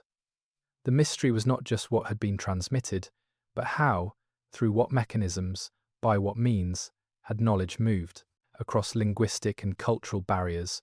How had techniques been learned and replicated without modern communication technologies? How had innovations been preserved and built upon across generations and civilizations? The documents provided glimpses, letters that mentioned technical information being shared, accounts of craftsmen travelling to learn new methods, descriptions of scholars comparing texts and debating interpretations. But much remained unclear, hidden in the gaps between surviving sources, lost in the details that ancient writers considered too obvious to mention. What was clear was that the Silk Road had been the medium through which the ancient world had become connected, not just economically, but intellectually and spiritually, creating a kind of proto-globalization that would not be matched until the modern era. The deeper mystery was not whether this had happened, but why it had taken so long for modern scholars to recognize it, why the narrative of isolated civilizations developing independently had persisted despite evidence to the contrary, why the Silk Road had been treated as a minor historical footnote rather than as one of the most important phenomena in human history. Perhaps it was because the evidence was scattered, buried in deserts, locked in languages few could read, distributed across museums and collections that did not communicate with one another. Or perhaps it was because the story challenged assumptions about cultural purity and independent development, about the superiority of certain civilizations over others, about the natural boundaries between East and West. The Silk Road, in revealing its deeper truths, forced a reconsideration of how human civilization had developed, showing that exchange and borrowing had been the rule rather than the exception, that no great culture had arisen in isolation, that connection and communication had always been fundamental to human progress. The mystery remained, not fully solved, but gradually illuminated, each new discovery adding light, each translation of ancient texts providing new insights, the deeper truths of the Silk Road, slowly emerging from centuries of darkness. The year was 138 before the Common Era, and the Han dynasty of China faced a crisis that would inadvertently change the course of world history. The Xiongnu, a confederation of nomadic peoples from the steppes north of China, had grown powerful enough to threaten the empire itself, raiding settlements, demanding tribute, humiliating Chinese armies sent to subdue them. The Han Emperor, Wudi, needed allies, needed to forge connections with other peoples who might join China in resisting the nomadic threat. Rumors reached the Chinese court of a people called the Yuezhi, who had once lived in the region near China's western borders, but had been driven westward by the Xiongnu, who might harbour grievances against their former enemies, who might be willing to ally with China if approached correctly. The emperor called for volunteers to undertake a mission westward, to find the Yuezhi, to assess their military strength, to propose an alliance against the common enemy. It was a dangerous assignment, requiring travel through Xiongnu-controlled territory, across deserts and mountains that Chinese armies had never crossed, into lands that existed only as rumors and legends in Chinese sources. A court official named Zhang volunteered, motivated by ambition, duty, or perhaps simple curiosity about what lay beyond the empire's borders. He set out with a small party, perhaps 100 men, carrying gifts for foreign rulers, interpreters who spoke the languages of the western regions, and provisions for a journey whose length and difficulty no one could accurately predict. He never completed his original mission. The Xiongnu captured Zhang almost immediately, held him prisoner for 10 years, gave him a wife and children, tried to make him forget his purpose, but he never entirely surrendered the idea of reaching the Yuezhi, and eventually he escaped, fled westward with a handful of companions, and continued his journey. By the time he found the Yuezhi, they had settled in Bactria, in what is now northern Afghanistan, had established a stable kingdom, and had no interest in returning eastward to fight the Xiongnu. Zhang Qian's diplomatic mission was a failure by its original measure. But in the process of searching for the Yuezhi, Zhang Qian had travelled thousands of kilometres through Central Asia, had visited cities and kingdoms that the Chinese had never known existed, had observed trade networks, agricultural techniques, and political systems that were entirely foreign to Chinese experience. He saw grapes and alfalfa, crops unknown in China. He encountered horses taller and swifter than any Chinese breed. He visited markets where goods from across the known world were traded, where merchants spoke multiple languages and moved freely between different political jurisdictions. He observed how the oasis cities survived in the desert, how they managed water, how they organized caravans, how they maintained stability despite being surrounded by more powerful empires. And he remembered everything, knowing that this knowledge would be valuable to his emperor, that information about the western regions could be worth more than any military alliance. Zhang Qian eventually returned to China, having been gone for 13 years, having lost most of his original party, but bringing with him information that would reshape Chinese foreign policy and set in motion the development of what would become the Silk Road.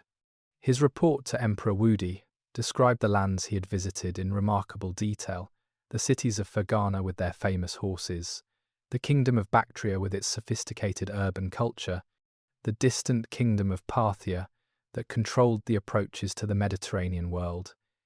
He described the products of these regions, their military capabilities, their political structures, and most importantly, he described the trade networks that already existed, the merchants who moved goods between these distant kingdoms, the routes they followed, the mechanisms that made long-distance trade possible. The emperor listened, recognized opportunity, and began to act. If Chinese goods could reach these Western markets, if Chinese merchants could participate in these existing trade networks, if China could secure access to the resources and products of Central Asia, then the empire would be enriched and strengthened. Military expeditions were sent into the Western regions, not primarily to conquer, but to secure the trade routes, to establish Chinese political presence, to ensure that merchants could travel safely. Diplomatic missions followed, bearing gifts and proposals, establishing relationships with local rulers, creating the political framework that would allow trade to flourish. Chinese merchants, emboldened by military protection and diplomatic support, began to venture westward, following the routes Qian had mapped, carrying silk and other Chinese products to Central Asian markets, bringing back horses, jade, and information about even more distant lands. The turning point was not sudden or dramatic. It unfolded over decades, as trade routes became established, as caravanserais were built, as local peoples adapted to the presence of Chinese merchants and officials, as the volume of trade gradually increased. But Zhang Qian's journey was the catalyst, the moment when China opened to the West, when the flow of goods and ideas that would characterize the Silk Road for the next 2,000 years began in earnest. Without Zhang Qian's mission, Chinese expansion westward might have happened eventually, driven by other factors and other individuals. But it might also have been delayed for generations, might have taken different forms, might never have created the sustained connections that would make the Silk Road possible. The turning point was not just about trade, it was about knowledge, about the discovery that the world was larger and more diverse than Chinese civilization had imagined, that beyond the borders of the empire lay not just barbarians and wasteland, but sophisticated societies with their own achievements, their own resources, their own perspectives. Zhang Qian's journey forced Chinese thinkers to reconsider their assumption that China was the center of the world, the only truly civilized nation, surrounded by lesser peoples who had nothing to offer but tribute. The Western regions, as they came to be known in Chinese sources, were not empty spaces waiting to be filled, but complex societies with their own histories, cultures, and connections. This recognition did not make China less proud or less confident in its own civilization, but it did create an opening, a willingness to engage with foreign peoples as trading partners rather than as subjects, to adopt useful foreign innovations rather than dismissing everything non-Chinese as inferior. The tall horses from Fergana were imported and became prized in China, celebrated in poetry and art. Grapes and alfalfa were cultivated, transforming Chinese agriculture. Foreign musicians and dancers appeared at the imperial court, their exotic performances becoming fashionable among the elite. The turning point initiated a process of exchange that would accelerate over the coming centuries.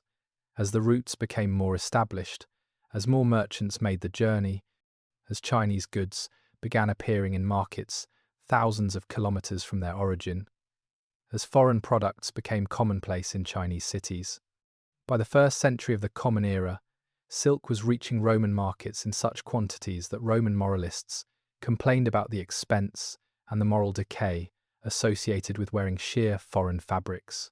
The Romans did not know where silk came from, did not understand how it was produced, referred to the mysterious Ceres, the silk people, who lived somewhere beyond the eastern horizon. The Chinese, for their part, knew of a distant kingdom called Dunhuang, which scholars have identified as the Roman Empire, a place of great wealth and sophistication that lay at the far western end of the trade routes. The two empires never established direct diplomatic contact, never fully understood each other, but they were connected nonetheless, linked by networks of trade that moved goods from one end of Eurasia to the other, by chains of transactions that involved dozens of intermediaries, by routes that Qian had been the first Chinese official to travel. The turning point was Qian's journey, but the consequences would unfold over centuries, shaping not just China but every civilization touched by the trade routes, creating connections that would persist even after the routes themselves had been abandoned and forgotten. Everything had changed, though. It would take generations before the full implications became clear, before the Silk Road became the transcontinental network that would define economic and cultural exchange in the ancient world. The immediate consequence of Chinese expansion into the western regions was not the sudden flourishing of trade, but rather a century of military campaigning, diplomatic maneuvering, and gradual consolidation of control that would make large-scale commerce possible. The oasis cities of Central Asia had been independent or only loosely affiliated with larger powers, maintaining their autonomy through a combination of geography, local military strength, and careful diplomacy with the nomadic peoples who surrounded them. Chinese presence threatened this balance, offering protection from nomadic raids but demanding tribute and political submission in return, creating a new dynamic that some cities welcomed and others resisted. The Han dynasty established military colonies in the western regions, garrisons that protected the trade routes, but also projected Chinese power, settlements of soldiers and their families who brought Chinese administration and culture to lands that had never known them. It was a form of imperialism, certainly, but one motivated as much by commercial interest as by territorial ambition, aimed at securing trade routes rather than at exploiting local resources. The consequence for the oasis cities was paradoxical. They lost political independence, but gained economic opportunity, access to Chinese markets that had been largely closed before, protection from nomadic raiders who had preyed on caravans, integration into a vast commercial network that stretched from the Mediterranean to the Pacific. Some cities prospered under the new order, Kashgar and Khotan particularly, becoming major trading centres where Chinese and Central Asian merchants met, where goods were exchanged and prices negotiated, where fortunes could be made by those who understood how to navigate the complex networks of trade and patronage. The Sogdians, an Iranian-speaking people from the cities of Samarkand and Bukhara, emerged as the dominant merchant class of the Silk Road, filling the role of intermediaries, multilingual and multicultural, maintaining trade houses in cities across Central Asia and China, operating on such a scale that Sogdian became the lingua franca of Silk Road commerce. By the 6th century of the Common Era, Sogdian merchant colonies existed as far east as Chang'an and Luoyang, the great capitals of China, and as far west as the shores of the Black Sea, a diaspora held together by family ties, shared language, and commercial networks that spanned continents. These were not rootless wanderers but organized businessmen, members of firms that operated across generations, that maintained detailed records, that built reputations over decades for reliability and honesty. A Sogdian merchant in Chang'an would have relatives in Samarkand, Merv, and perhaps even Damascus, each managing a node in a network that moved goods, information, and credit across the known world. They wrote letters in Sogdian, using a script derived from Aramaic, keeping copies for their records, detailing transactions and partnerships, documenting debts and obligations. The consequence of their success was the Golden Age of the Silk Road, the period from roughly the 4th to the 8th century when trade reached its greatest volume and extent, when the routes were relatively safe and stable, when goods moved freely and merchants grew wealthy.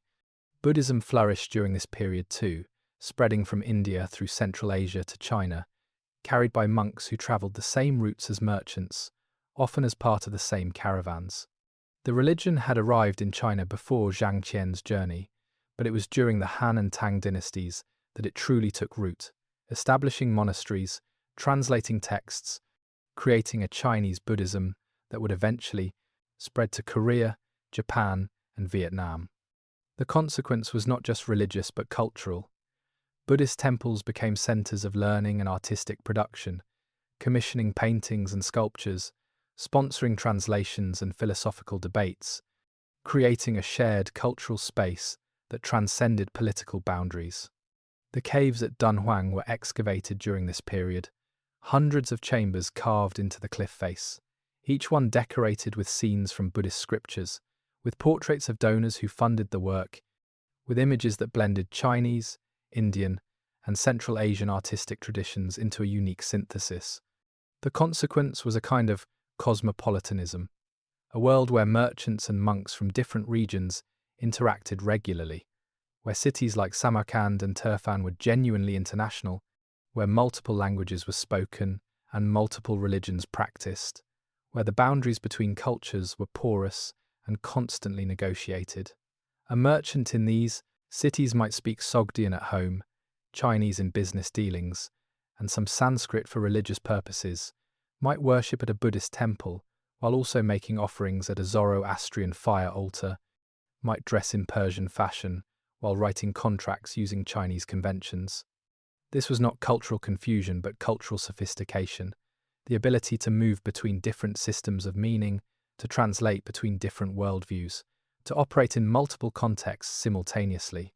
But the Golden Age was also precarious, dependent on political stability that could collapse, on climate conditions that could change, on the willingness of powerful empires to maintain the infrastructure and security that made trade possible. The rise of Islam in the 7th century transformed the political landscape of Central Asia as Arab armies conquered Persia and pushed eastward, eventually reaching the borders of China itself. The consequence for the Silk Road was surprisingly minimal.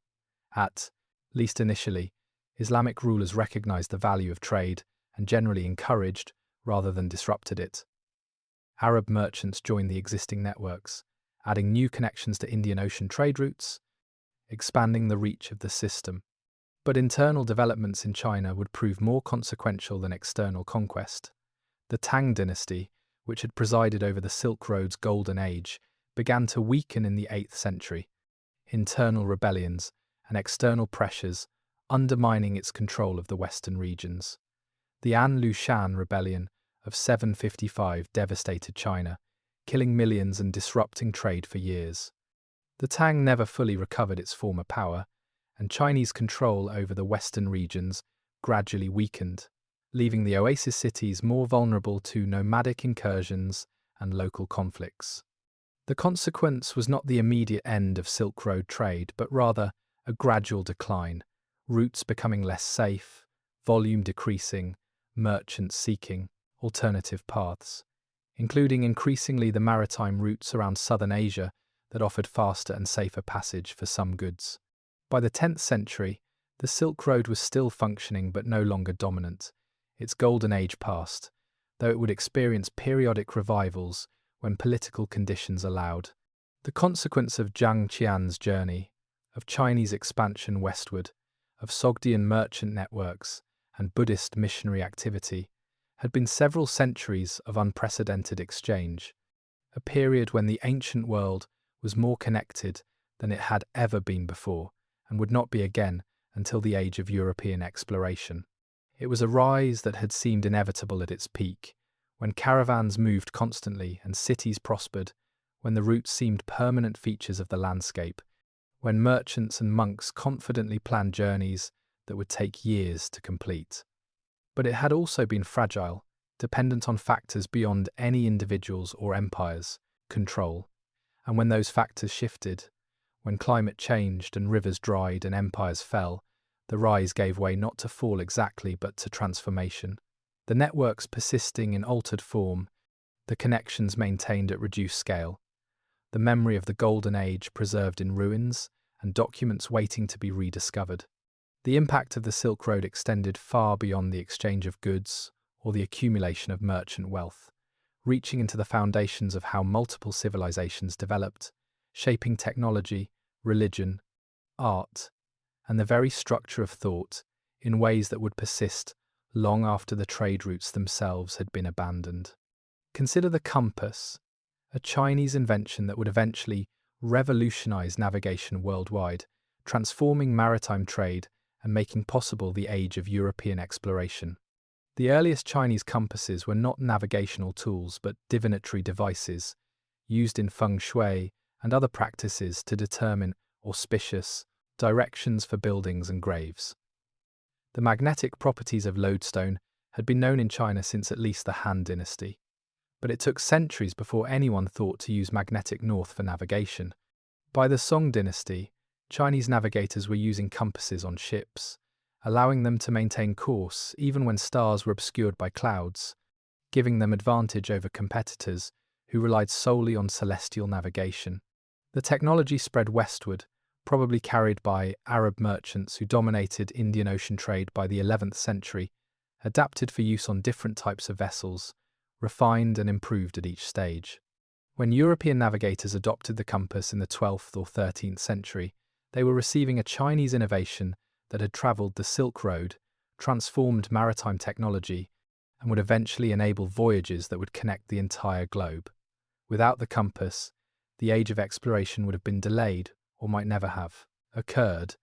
The European discovery of the Americas might have waited decades or centuries. The entire trajectory of world history would have been different. Gunpowder followed a similar path.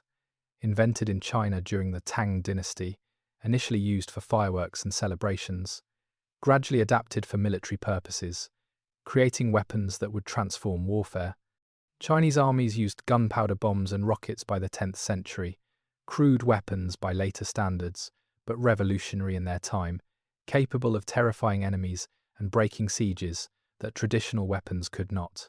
The technology spread westward through the Mongol conquests of the 13th century, as the Mongol Empire unified much of Asia under a single authority and facilitated the exchange of military technologies.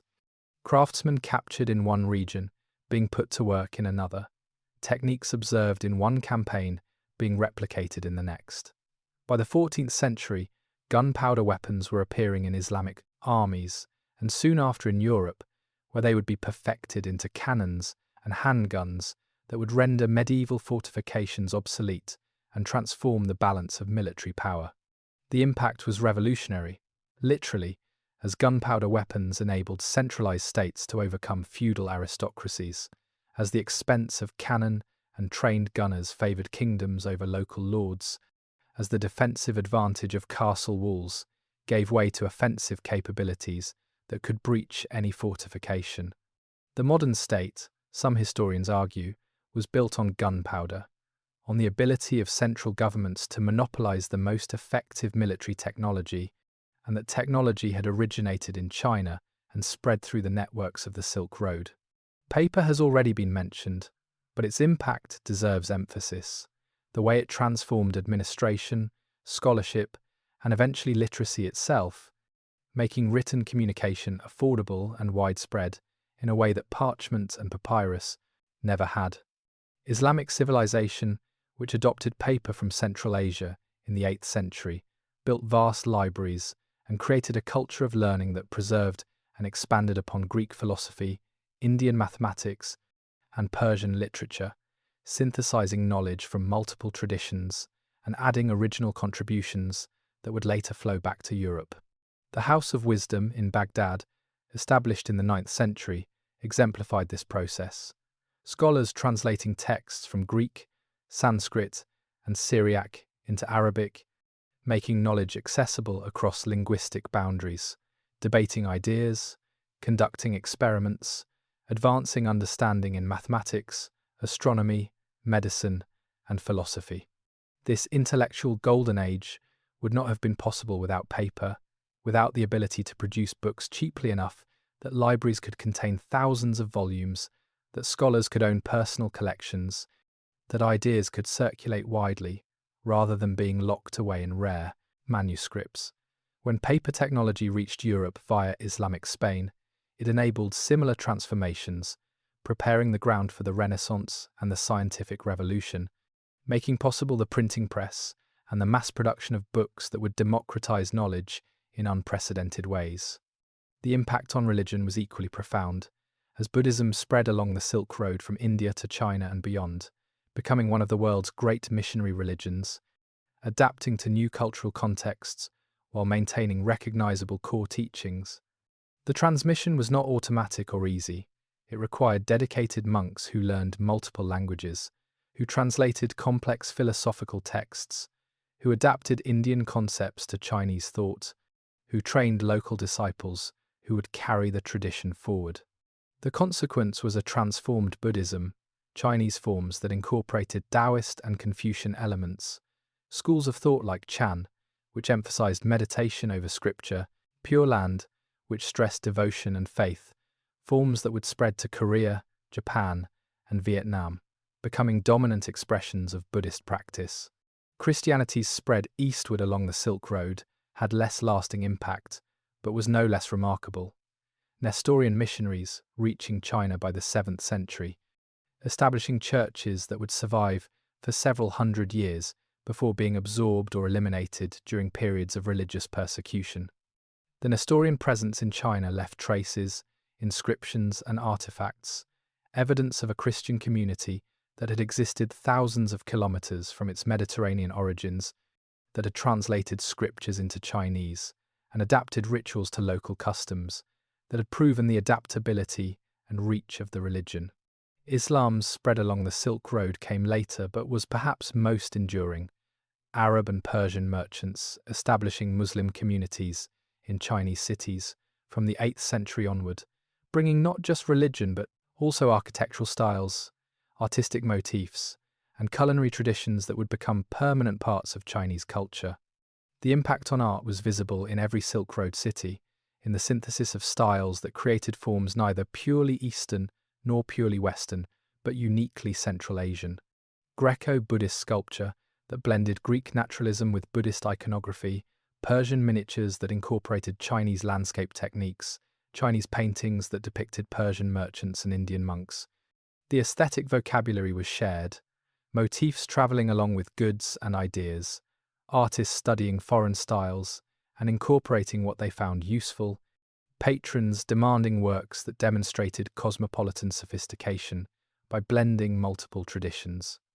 The impact, ultimately, was the creation of a connected world, not unified under a single political authority, but linked by networks of exchange that moved goods, ideas, technologies, and beliefs across vast distances that made isolation impossible and cultural purity a myth. The Silk Road demonstrated that human civilization had never developed in isolated pockets, but had always been shaped by contact and exchange, that the greatest achievements had often emerged from the collision and synthesis of different traditions. That connection was not a threat to cultural identity, but a source of creativity and innovation. The modern world inherited this legacy, the technologies and ideas that had spread along the Silk Road, but also something less tangible. The proof that transcontinental networks of exchange were possible, that different civilizations could coexist and learn from one another, that the benefits of connection outweighed the risks of isolation. The Silk Road at its height was not just an economic system, but a vision of how the world could be, diverse but connected, competitive but cooperative, bound together by mutual interest and the human desire to know what lay beyond the next horizon, behind the grand narrative of empires and trade routes, behind the transmission of technologies and the spread of religions. There were people, individuals whose names occasionally survived in documents, but whose lives could only be imagined from fragmentary evidence. There was a Sogdian merchant named Shi Manbi, whose name appears in Chinese records from the 6th century, a man who had built a successful trading house in Luoyang, one of China's great capitals, who employed dozens of people, who moved goods worth fortunes, who spoke at least 3 languages and wrote fluently in 2 scripts. The records tell us that he sponsored the construction of a Buddhist temple, that he married a Chinese woman from a prominent family, that he maintained connections with Sogdian communities across Central Asia, sending his sons to be educated in Samarkand while training them for business in China. But they do not tell us what he thought as he watched caravans depart on journeys that might take years to complete, whether he worried about sons sent across deserts where death was common, whether he felt more Sogdian or Chinese after decades of living in Luoyang. Whether he believed the wealth he accumulated was worth the risks he took, we can imagine, but we cannot know.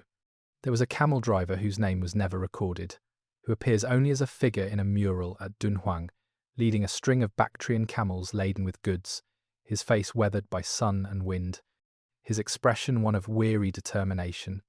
The artist who painted him clearly observed caravan drivers, captured the specific way they walked, the particular relationship between man and beast that came from years of shared journeys, the posture of someone who had crossed the Taklamakan desert more times than he could count.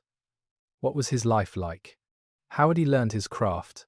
The care of camels, the reading of terrain, the location of every water source between Kashgar and Dunhuang. Did he have a family waiting in one of the oasis cities? Children he saw only between journeys, a wife who never quite stopped worrying each time he left. The mural shows him but does not answer these questions. There was a Buddhist monk named Kumarajiva, whose life is better documented, a man born in Kucha in 344 to an Indian father and a Kuchan mother who learned Sanskrit and Chinese, who studied Buddhist texts in multiple languages, who became one of the greatest translators in history, rendering complex Indian philosophical texts into Chinese with such skill that his translations are still considered authoritative more than 1500 years later. His life story reads like an adventure, invited to China by a warlord who recognized his genius, captured by a rival warlord and held prisoner for nearly 2 decades, finally brought to the Chinese capital where he directed a translation bureau that employed hundreds of assistants, producing definitive Chinese versions of essential Buddhist scriptures. But what drove him? Was it religious devotion, the desire to spread Buddhist teachings? Was it intellectual passion, the challenge of finding Chinese equivalents for Sanskrit philosophical terms? Was it ambition, the recognition that his skills were valuable and could bring him status and security? The sources suggest all of these motives, but they do not capture the inner life of a man who spent his days navigating between languages and cultures, who knew that his translations would shape how millions understood their faith, who must have agonized over every choice of wording, every decision about how to render concepts that had no direct Chinese equivalents. There were women too, though they appear less frequently in the records, their voices fainter, their lives reconstructed from fragments and inference. There was a letter found among the Sogdian documents at Dunhuang, written by a merchant's wife to her husband, who had been away for years longer than expected, pleading with him to return or at least to send money, describing the difficulties of managing the household alone, the debts accumulating, the children growing up without their father. The letter was never sent, or never received, ending up in that sealed cave among thousands of other documents, but it survived as a voice across the centuries, a reminder that, for every merchant who travelled the Silk Road, there was someone left behind, bearing the burden of absence. There were also the women who managed trade houses while men were away, who negotiated contracts and maintained business relationships, who proved perfectly capable of running commercial operations despite rarely receiving credit for it in official sources. Sogdian women, in particular, seem to have had more independence than women in either Chinese or Islamic societies, owning property, engaging in business, sometimes travelling on their own commercial ventures. A few of their names survived, Shirin and Azadeh and others, mentioned in passing, in documents primarily concerned with men, but present nonetheless, active participants in the networks that sustained long-distance trade. There was a slave whose name was recorded only as property in a bill of sale, part of a cargo that also included silk, jade, and horses, a person reduced to a commodity, about whom we know nothing except that he or she was valuable enough to be listed, expensive enough that the merchant who purchased this human being expected to profit from the transaction. Slavery was part of the Silk Road economy, one of many goods traded, prisoners of war or people sold by their families in times of famine, transported hundreds or thousands of kilometers from their homes, their fates unknown. The documents recording these transactions are cold and businesslike, listing human beings alongside bolts of silk with the same neutral language. But behind each entry was a person, someone with a name and a history, someone who had lost everything. There were bandits, too, men who preyed on caravans, who hid in the mountains or emerged from the desert to attack travelers, who saw in the Silk Road not opportunity but target, who made their living through violence rather than trade. The sources universally condemn them, describing them as threats to order, obstacles to commerce, enemies of civilization. But they too were people, often from communities that had been displaced or impoverished, who turned to banditry because other options had been closed, who rationalized their actions as necessary for survival or as justified revenge against systems that had wronged them. Their voices, predictably, were not preserved, but their existence shaped the Silk Road, requiring merchants to travel in armed groups, to pay for protection, to build fortified caravanserais, adding costs and risks that were factored into every transaction. There were children born in caravan cities, raised in communities that were perpetually in flux, learning multiple languages from birth, growing up with the knowledge that the world was vast and diverse, that beyond the next horizon lay cities they had never seen, peoples they had never met, opportunities and dangers they could barely imagine. Some became merchants like their fathers, inheriting networks and reputations, maintaining connections that stretched across continents. Others became monks or scribes or craftsmen, contributing to the cultural richness of the Silk Road cities. Still others left no trace at all. Their lives lived and ended without ever being recorded, remembered only by those who loved them, and forgotten when those people too passed away. These were the forgotten voices, the human element without which the Silk Road would have been impossible. The drivers and merchants, the monks and scribes, the women and children and slaves, the bandits and soldiers, all the people whose individual decisions and actions, whose hopes and fears and calculations created and sustained the networks that connected civilizations. The historians focus on emperors and policies, on technologies and cultural exchanges, on the grand patterns that shaped history. But the grand patterns were composed of individual human lives, each one unique, each one important to the person who lived it, each one contributing in some small way to the vast enterprise of connecting the ancient world.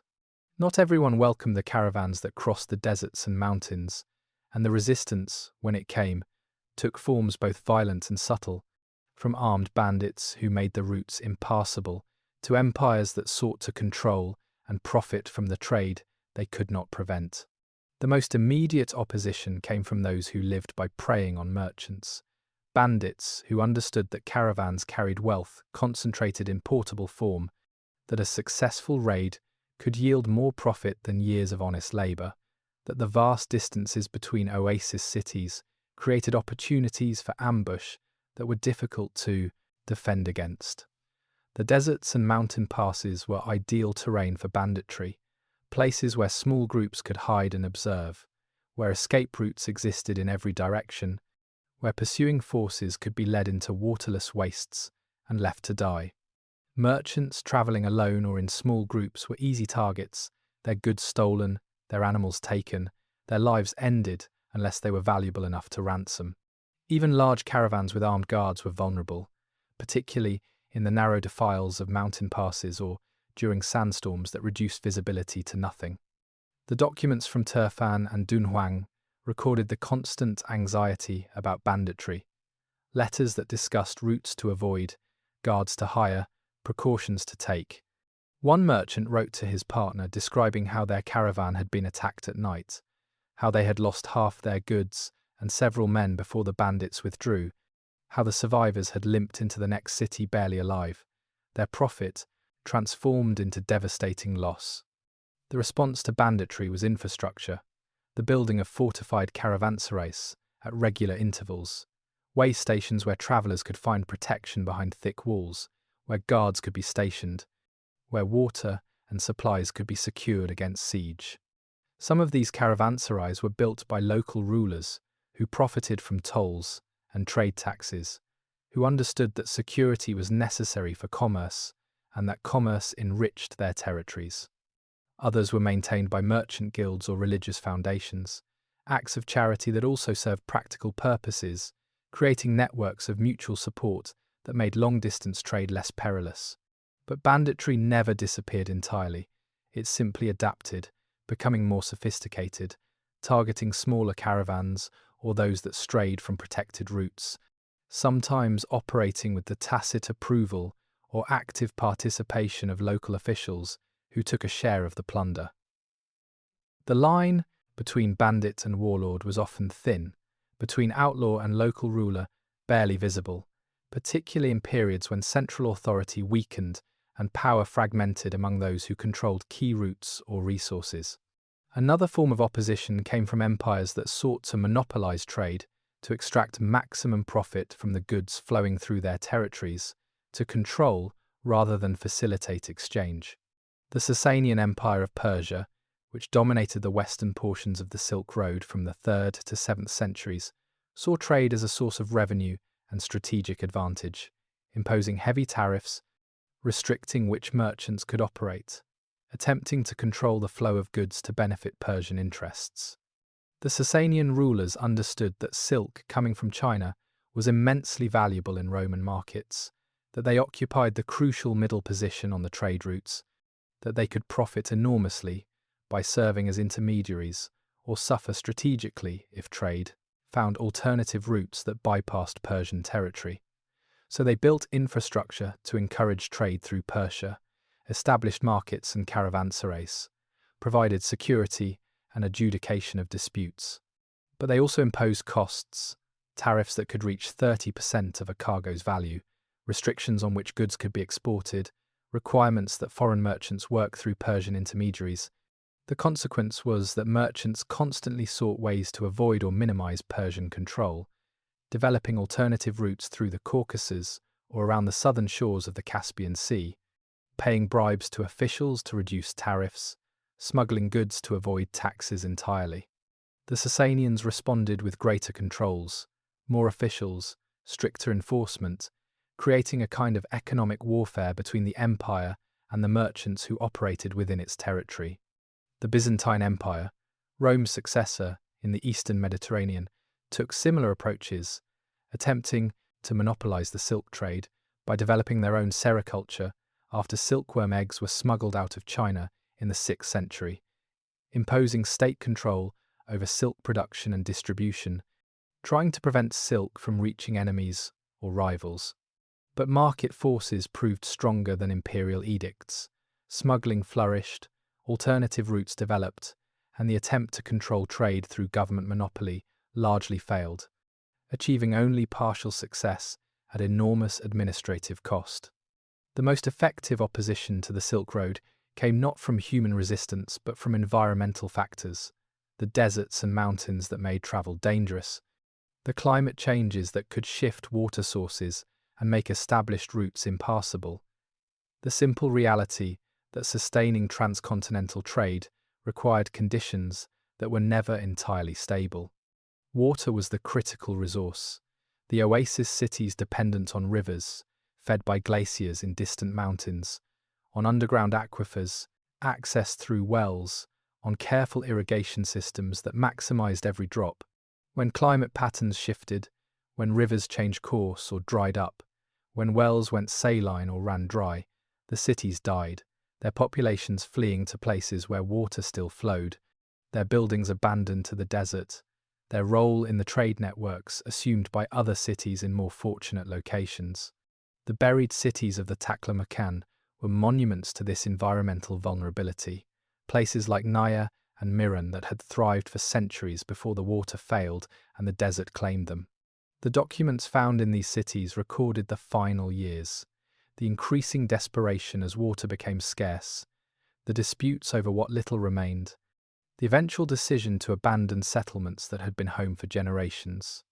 Some opposition was cultural and religious, resistance to foreign influences that arrived along with trade goods, to ideas and practices that threatened established traditions and hierarchies. Buddhist expansion into China faced periodic resistance from Confucian scholars who saw the religion as foreign and potentially subversive, who argued that monasteries drained resources from the state, by sheltering tax-exempt populations, that Buddhist emphasis on otherworldly concerns undermined the social order that Confucianism sought to maintain.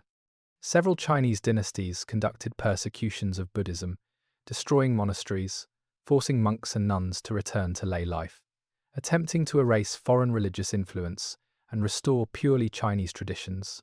The most severe persecution occurred in 845 under Emperor Wuzong, who ordered the destruction of thousands of Buddhist monasteries and forced hundreds of thousands of monks and nuns to return to secular life, confiscating monastic properties and melting down bronze Buddhist images to make coins. The persecution was economically and politically motivated as much as religious, an attempt by the state to reclaim resources that had been diverted to religious institutions, but it was justified in cultural terms as a reassertion of Chinese values against foreign contamination. Buddhism survived these persecutions, adapting, finding new patrons, eventually becoming so thoroughly integrated into Chinese culture that it could no longer be considered purely foreign. But the opposition revealed the tensions that trade and cultural exchange created, the way that contact with foreign ideas could threaten those whose power depended on maintaining traditional structures. Islamic expansion into Central Asia in the 7th and 8th centuries brought a different kind of opposition, not to trade itself but to the religious and cultural diversity that had characterized the Silk Road cities, the coexistence of multiple faiths and traditions that Islam's monotheistic certainty found difficult to accommodate. Some Silk Road cities converted peacefully to Islam, attracted by the religion's merchant-friendly ethics, its legal frameworks that facilitated trade, its connection to the vast Islamic world that stretched from Spain to India. Others resisted, clinging to Buddhism, Zoroastrianism, or local traditions, finding themselves increasingly marginalized as Islamic rulers favored co-religionists, as trade networks reorganized around Islamic commercial practices, as the cultural synthesis that had characterized the Silk Road gave way to Islamic dominance. The opposition, in all its forms, shaped the Silk Road as surely as those who built and maintained it, creating the challenges that merchants had to overcome, the costs they had to pay, the adaptations they had to make. The routes existed not because travel was easy or safe, but precisely because people were willing to face bandits and imperial extraction, environmental hazards, and cultural resistance in pursuit of profit, knowledge, or salvation. The opposition made the Silk Road what it was, a network maintained despite obstacles rather than in their absence. A testament to human determination to connect across vast distances even when everything conspired to keep them apart. In the caves of Dunhuang, carved into sandstone cliffs at the edge of the Taklamakan Desert, something remarkable happened between the 4th and 14th centuries, a cultural flowering that would create one of the world's great artistic treasures, a synthesis of traditions that could have occurred nowhere else. The caves began modestly, excavated by Buddhist monks as meditation chambers, small spaces carved from living rock where a single practitioner could sit in silence and contemplate the teachings of the Buddha. But as patronage increased, as wealthy merchants and officials sought to earn spiritual merit through generous donations, the caves expanded in size and ambition, becoming elaborate temples decorated with paintings and sculptures, their walls covered with scenes from Buddhist scriptures, their ceilings adorned with geometric patterns and celestial imagery. By the 7th century, during the Tang dynasty's golden age, Dunhuang had become a major pilgrimage site, a place where monks studied, where translators worked to render Sanskrit and Central Asian texts into Chinese, where artists created works that blended influences from across the known world. The paintings on the cave walls showed this synthesis clearly. Buddhist narratives rendered in styles that incorporated elements from multiple traditions, figures with the realistic proportions and shading of Greco-Roman art, decorative motifs borrowed from Persian textiles, compositional arrangements that followed Chinese conventions. In a single painting, you could trace artistic influences that had travelled thousands of kilometres, techniques developed in Alexandria, reaching China via Bactria and Khotan, Persian color palettes applied to Indian subjects, Chinese landscape elements, providing context for scenes from the life of the Buddha. The artists who created these works were not simply copying foreign models or mechanically combining disparate elements. They were engaged in creative synthesis, making aesthetic decisions about how to blend traditions, which elements to emphasize, how to create works that would speak to audiences familiar with multiple cultural references. A painting might show the Buddha with Indian iconographic features, the hand gestures and postures that identified him unmistakably, while surrounding him with Chinese architectural elements, placing the scene in a landscape that looked like the mountains of inland China, decorating his robes with patterns derived from Persian textiles. The result was not confusion but coherence, works that functioned within multiple aesthetic systems simultaneously, that could be read by viewers from different cultural backgrounds, that demonstrated the cosmopolitan sophistication of Silk Road civilization at its height.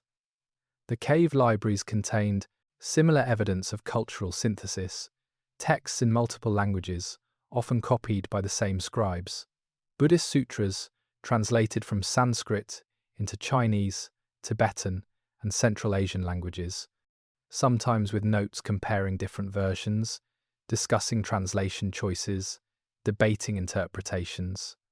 This was not passive transmission of knowledge, but active engagement, scholars working across linguistic boundaries, comparing traditions, seeking to understand how ideas that had originated in one context could be adapted to another without losing their essential meaning. The awakening was intellectual as well as artistic, a renaissance of learning that drew on multiple traditions and created new forms of knowledge. Chinese Buddhism, as it developed during this period, was not simply Indian Buddhism translated. It was a new tradition that incorporated elements of Taoist philosophy, Confucian ethics, and indigenous Chinese spiritual practices, creating schools of thought like Qian and Pure Land that would eventually spread throughout East Asia. The same synthetic creativity appeared in other domains, in music where instruments from Central Asia were adapted to Chinese scales, in cuisine where spices from India and cooking techniques from Persia enriched Chinese culinary traditions, in medicine where Greek, Indian, and Chinese approaches to healing were compared and combined. The Silk Road cities became laboratories of innovation, places where the collision of different traditions forced people to think more deeply about their own assumptions, to question what they had taken for granted, to seek new solutions to old problems. The awakening was also technological. The period when paper-making techniques were perfected, when woodblock printing developed, when advances in metallurgy and textile production spread along the trade routes, each innovation building on knowledge from multiple sources. Chinese papermakers learned from Central Asian techniques. Islamic craftsmen borrowed from Chinese ceramics, creating lusterware that combined traditions. Textile workshops in Samarkand produced fabrics that blended Persian and Chinese patterns, creating styles that were imitated from Baghdad to Beijing. The Renaissance was fragile, dependent on the continued functioning of the trade networks, on political stability that allowed merchants and monks to travel freely, on patronage from rulers and wealthy individuals who valued cultural achievement and were willing to fund it. But while it lasted, it created works of extraordinary beauty and sophistication, achievements that demonstrated what was possible when cultures met and engaged with genuine curiosity and creativity rather than with fear and defensiveness. The caves at Dunhuang preserved this moment, sealed by historical accident, protected by desert climate, waiting to reveal their treasures to archaeologists who would recognize their significance. When Aurel Stein first saw the paintings, even he, accustomed to archaeological wonders, was astonished by their quality and preservation, by the way they captured a world that had been forgotten, by the evidence they provided of cultural exchange and creative synthesis. The manuscripts from the library cave were equally revealing, showing the range of interests and knowledge that Silk Road scholars possessed: astronomy and mathematics, medicine and philosophy, literature and history, all represented in texts that drew on multiple traditions. One document was a star chart, showing constellations with both Indian and Chinese names, recording astronomical observations made by scholars who understood multiple systems of celestial mapping. Another was a medical text describing treatments that combined Chinese herbal remedies with Indian surgical techniques, Greek anatomical knowledge with Central Asian pharmacology, creating an integrated approach to healing that drew on the best of multiple traditions. The awakening was not limited to Dunhuang. Similar processes occurred in other Silk Road cities, in Samarkand, where Islamic scholars preserved and expanded upon Greek philosophical and scientific texts, in Chang'an, where Tang emperors patronized artists and scholars from across Asia, in Kashgar and Khotan, where local traditions blended with influences from all directions, but Dunhuang preserved it most completely, the caves serving as time capsules, the sealed library protecting manuscripts that would have been lost elsewhere, creating a record of the cultural renaissance that the Silk Road had made possible. It was an awakening that demonstrated the creative potential of cultural contact, showing that exchange need not mean the loss of identity, that borrowing from other traditions could enrich rather than dilute one's own culture, that the collision of different worldviews could produce not just conflict, but new forms of beauty, knowledge, and understanding. The Renaissance would not last forever. Political changes and environmental shifts would eventually disrupt the networks that sustained it.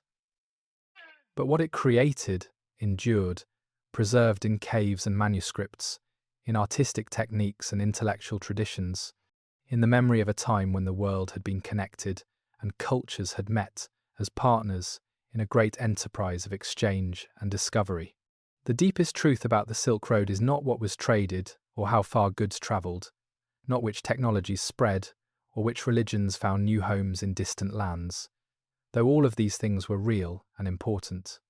The deepest truth is that the Silk Road was never a road at all, not in any physical sense, not a single path or even a defined network, but rather a concept, a name we give to the sum total of human connections across Central Asia, to the accumulated decisions of countless individuals who chose to venture beyond their known worlds in search of profit, knowledge, or salvation.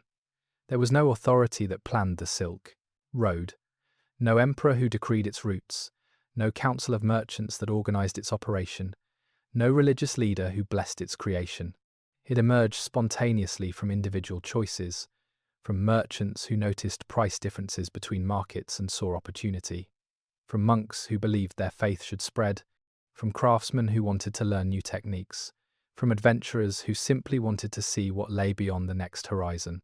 The networks that connected Rome to China, that moved silk westward and gold eastward, that carried Buddhism from India to Japan and paper from China to Europe, were not imposed from above but built from below, one transaction at a time, one journey at a time, one relationship of trust at a time. This is the revelation that archaeology and document study have made possible. The understanding that the Silk Road was not an artifact of state power, but a creation of civil society, not maintained by governments but by networks of merchants who operated across political boundaries, who found ways to collaborate despite speaking different languages and worshipping different gods. The Sogdian merchant networks exemplified this principle. Families and firms that operated for generations across vast distances, that maintained connections through letters and partnerships, that created their own commercial law and dispute resolution mechanisms, because no single political authority could adjudicate across their entire range of operations. A Sogdian merchant in Chang'an could send goods to a cousin in Samarkand with confidence that the transaction would be honoured, not because Chinese or Persian law protected him, but because reputation within the Sogdian community made cheating more costly than honesty, because future cooperation depended on current reliability, because the network itself provided enforcement through social pressure and exclusion of those who violated its norms.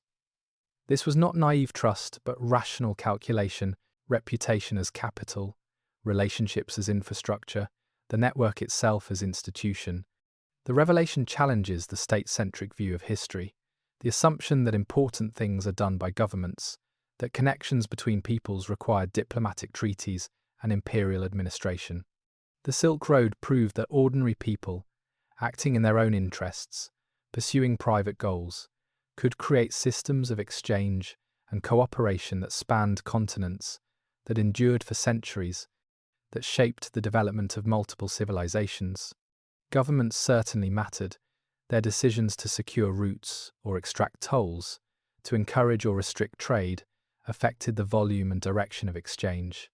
But they did not create the Silk Road and could not entirely control it. When empires fell and political authority fragmented, the trade networks often persisted. Merchants finding new routes around new obstacles, adapting to changed conditions, maintaining connections because the benefits of exchange remained even when the political structures that had facilitated it disappeared. Another layer of revelation concerns the nature of cultural exchange itself, the understanding that borrowing from other traditions was not a sign of weakness or lack of originality, but a source of creativity and innovation. Every great civilization that participated in Silk Road trade was transformed by it, adopting technologies and ideas from others. But the adoption was never passive or mechanical.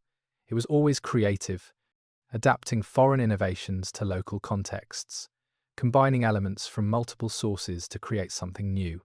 Chinese Buddhism was not Indian Buddhism transplanted. It was a synthesis that incorporated Chinese philosophical traditions, that created new schools of thought, that produced art and literature that were recognizably Buddhist but also distinctively Chinese. Islamic science was not simply preserved Greek knowledge.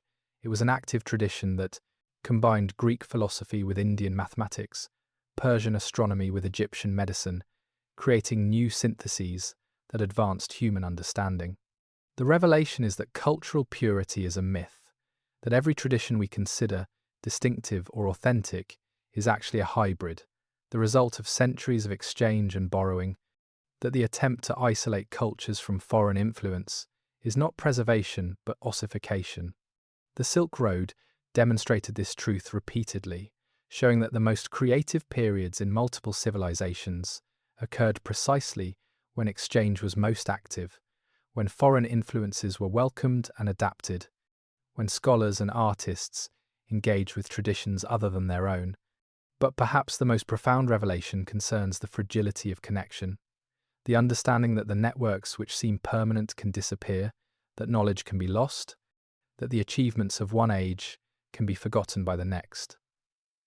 The Silk Road cities, buried in the Taklamakan, were not destroyed by conquest or war.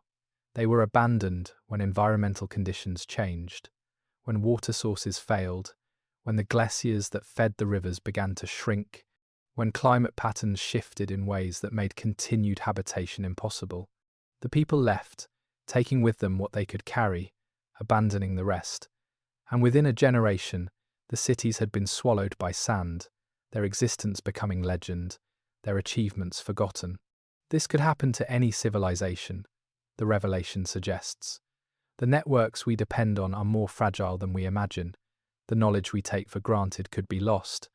The connections that seem permanent could break. The Silk Road was rediscovered only because archaeologists went looking for it, because documents survived by accident in sealed caves and dry desert conditions, because scholars learned to read forgotten scripts and piece together fragmentary evidence. How much else has been lost?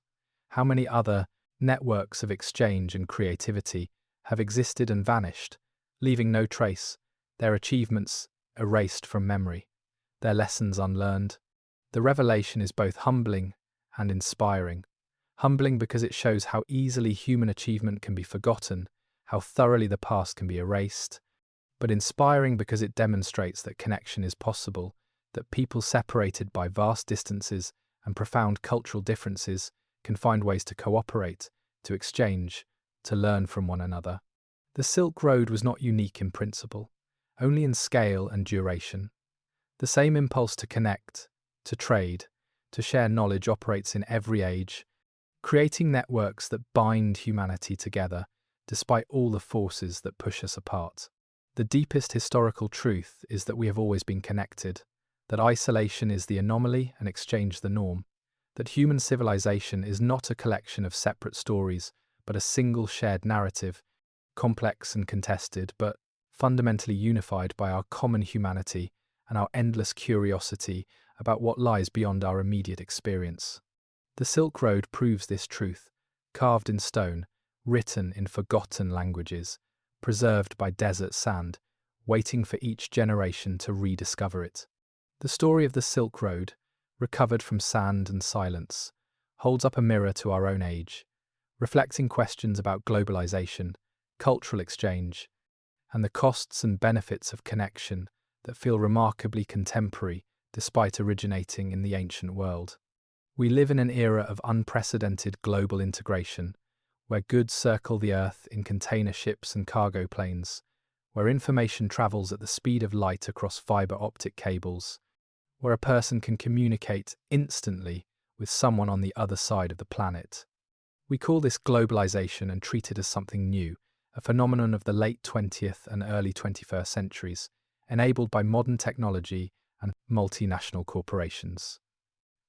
But the Silk Road reminds us that transcontinental trade and cultural exchange are not new, that humans have been building networks across vast distances for thousands of years, that the impulse to connect is as old as civilization itself. The scale and speed differ, certainly. Modern container ships move more goods in a single voyage than pass through all the Silk Road caravanserais in a year. Modern telecommunications enable coordination that would have been impossible for ancient merchants separated by months of travel time. But the fundamental dynamics are recognizable: merchants seeking arbitrage opportunities between distant markets, goods moving from where they are abundant to where they are scarce, ideas and technologies spreading along trade routes, cultures influencing one another through contact and exchange. The reflection asks us to consider what we have gained and what we have lost in our modern version of the Silk Road, whether the faster pace of exchange has made us more creative or simply more uniform, whether global integration has enriched cultures or eroded distinctiveness. The ancient Silk Road took months or years to move goods from one end to the other. This slowness meant that products arriving from distant lands were genuinely exotic, that foreign influences had time to be digested and adapted before the next wave arrived, that cultural change occurred gradually enough for societies to maintain continuity while incorporating innovations. Modern globalization operates at a pace that can be overwhelming. Trends spreading globally in months or weeks, local practices displaced by international standards, distinctiveness eroded by the pressure to conform to global norms. Is this progress or loss? The answer is not simple. The Silk Road also reflects current debates about immigration and cultural identity, about the anxiety that contact with foreign cultures provokes in some people, about the fear that traditional values and practices will be overwhelmed by outside influences. These are old fears. The Chinese scholars who opposed Buddhism made similar arguments, claiming that foreign religion would corrupt Chinese culture, that resources devoted to monasteries weakened the state, that the proper response was exclusion and persecution. The persecutions failed. Buddhism adapted and survived, eventually becoming so thoroughly integrated into Chinese culture that it could no longer be considered foreign, demonstrating that cultural identity is more resilient and more fluid than anxious guardians of purity imagine. But the persecutions also remind us that cultural exchange has always provoked resistance, that the openness which enables creativity can also generate fear, that not everyone welcomes the foreign and the new. The Silk Road merchants navigated these tensions through pragmatism and flexibility, adapting to local customs, learning local languages, respecting local traditions while maintaining their own identities, demonstrating that it is possible to be cosmopolitan without being rootless, to engage with multiple cultures without losing one's own. This is perhaps the most important lesson for our own age. That cultural exchange need not mean cultural erasure, that connection and distinctiveness can coexist, that the choice is not between isolation and homogenization, but between fearful defensiveness and creative engagement. The environmental dimension of the Silk Road story also resonates with contemporary concerns. The way that climate change and water scarcity destroyed entire cities, that environmental factors ultimately proved more powerful than human ambition, that civilizations built with great effort could collapse when conditions shifted. The buried cities of the Taklamakan were not destroyed by human enemies, but by environmental change, by rivers that dried up, by deserts that expanded, by glaciers that shrank and could no longer feed the oases that made civilization possible in impossible places. This should give us pause in our own age of environmental change, when ice sheets are melting and sea levels rising, when drought threatens agricultural regions and extreme weather becomes more common. The Silk Road cities were abandoned when they became unsustainable. Their inhabitants fled to places with more reliable water, and the cities were left to the sand, a choice that may face modern populations as climate change makes some regions uninhabitable. But the reflection is not all cautionary. The Silk Road also demonstrates human capacity for cooperation and creativity, for building connections across vast distances and profound differences, for creating networks that benefited all participants through exchange. The merchants who sustained the Silk Road were not altruists or idealists. They were pragmatists seeking profit, but their pursuit of private interest created public goods. The infrastructure and institutions that facilitated trade also enabled cultural exchange, religious transmission, and technological diffusion.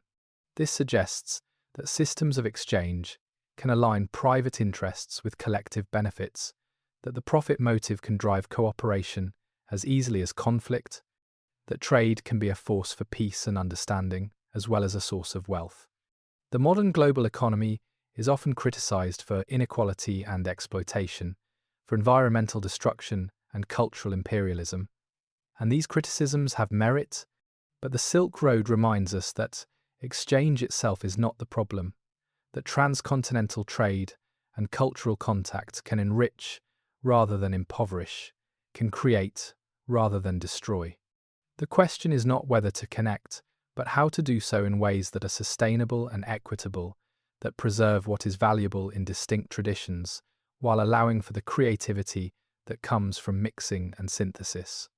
The reflection, finally, is personal, about the human desire to know what lies beyond the horizon, to connect with people different from ourselves, to learn from other traditions, and share our own knowledge. The monks who travelled the Silk Road to spread Buddhism, the scholars who translated texts across linguistic boundaries, the artists who blended styles from multiple traditions, were not driven primarily by profit, but by curiosity and conviction, by the belief that knowledge and beauty and spiritual truth were worth pursuing even at great personal cost. This impulse is not limited to the ancient world. It animates every age, every person who has ever looked at a map and wondered what life is like in distant places, who has learned a foreign language to read texts in their original form, who has travelled to experience other cultures firsthand. The Silk Road validates this impulse, demonstrates that it has always been central to human flourishing, that civilizations advance not through isolation but through exchange, not by guarding their own traditions jealously, but by engaging with others generously. What it means for us is this. We are heirs to a long tradition of connection, the latest generation in a story that stretches back thousands of years, the temporary custodians of networks that existed before us and will continue after we are gone. The reflection asks what we will do with this inheritance, whether we will maintain and expand the connections we have received, whether we will engage with other cultures with the creativity and openness that made the Silk Road possible, whether we will learn from the past or repeat its mistakes. The answer depends on choices we make, individually and collectively, about how to live in a connected world. The ruins stand in the desert still, half buried in sand, weathered by wind, baked by sun that has risen and set over them for more than 1,000 years since the last inhabitants departed.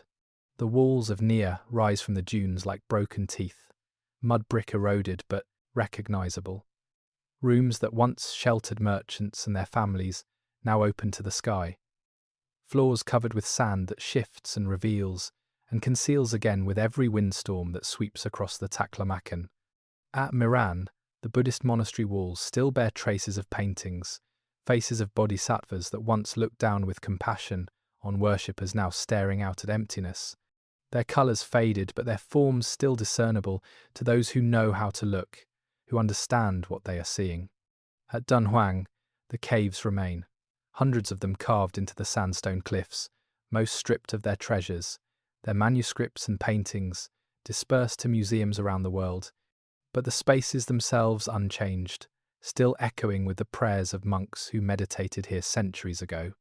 These are the physical remnants, the legacy in stone, the evidence that the Silk Road was real, that cities rose in impossible places, that people built and created and worshipped and traded in landscapes that seem hostile to human habitation. They are silent now, the merchants gone, the monks departed, the caravans that once brought life and noise and commerce vanished into history, but the stones remain, waiting for those who come to listen. The legacy in memory is more complex, more fragile, more dependent on the choices of each generation to remember or forget, to preserve or discard, to honour or ignore the past that shaped the present. For centuries after the Silk Road cities were abandoned, they existed only as legends, stories told by nomads who sometimes found strange objects in the sand, tales of cities that had flourished and failed, places where the unwary traveller might encounter spirits or find treasure. The memory was distorted by time and telling, transformed into myth, stripped of historical specificity, but it preserved something essential, the knowledge that these lands had once been different, that civilization had existed where now there was only desert. The rediscovery by European explorers in the early 20th century was both recovery and violation, the act of excavation revealing what had been hidden, but also removing artifacts from their contexts, taking manuscripts and paintings to foreign museums, separating objects from the landscapes that had created and preserved them. This tension remains unresolved. The materials from Dunhuang and other sites are better preserved in climate-controlled museums than they would be in their original locations. They are more accessible to scholars, more available for study and appreciation, but they are also exiled, removed from the communities that created them, from the cultural context that gave them meaning, transformed into specimens and exhibits rather than living parts of ongoing traditions. The legacy, then, is contested, claimed by multiple parties, interpreted in different ways, valued for different reasons. For China, the Silk Road is a source of national pride, evidence of historical greatness, proof that Chinese civilization extended its influence westward, that China was central to ancient global trade networks.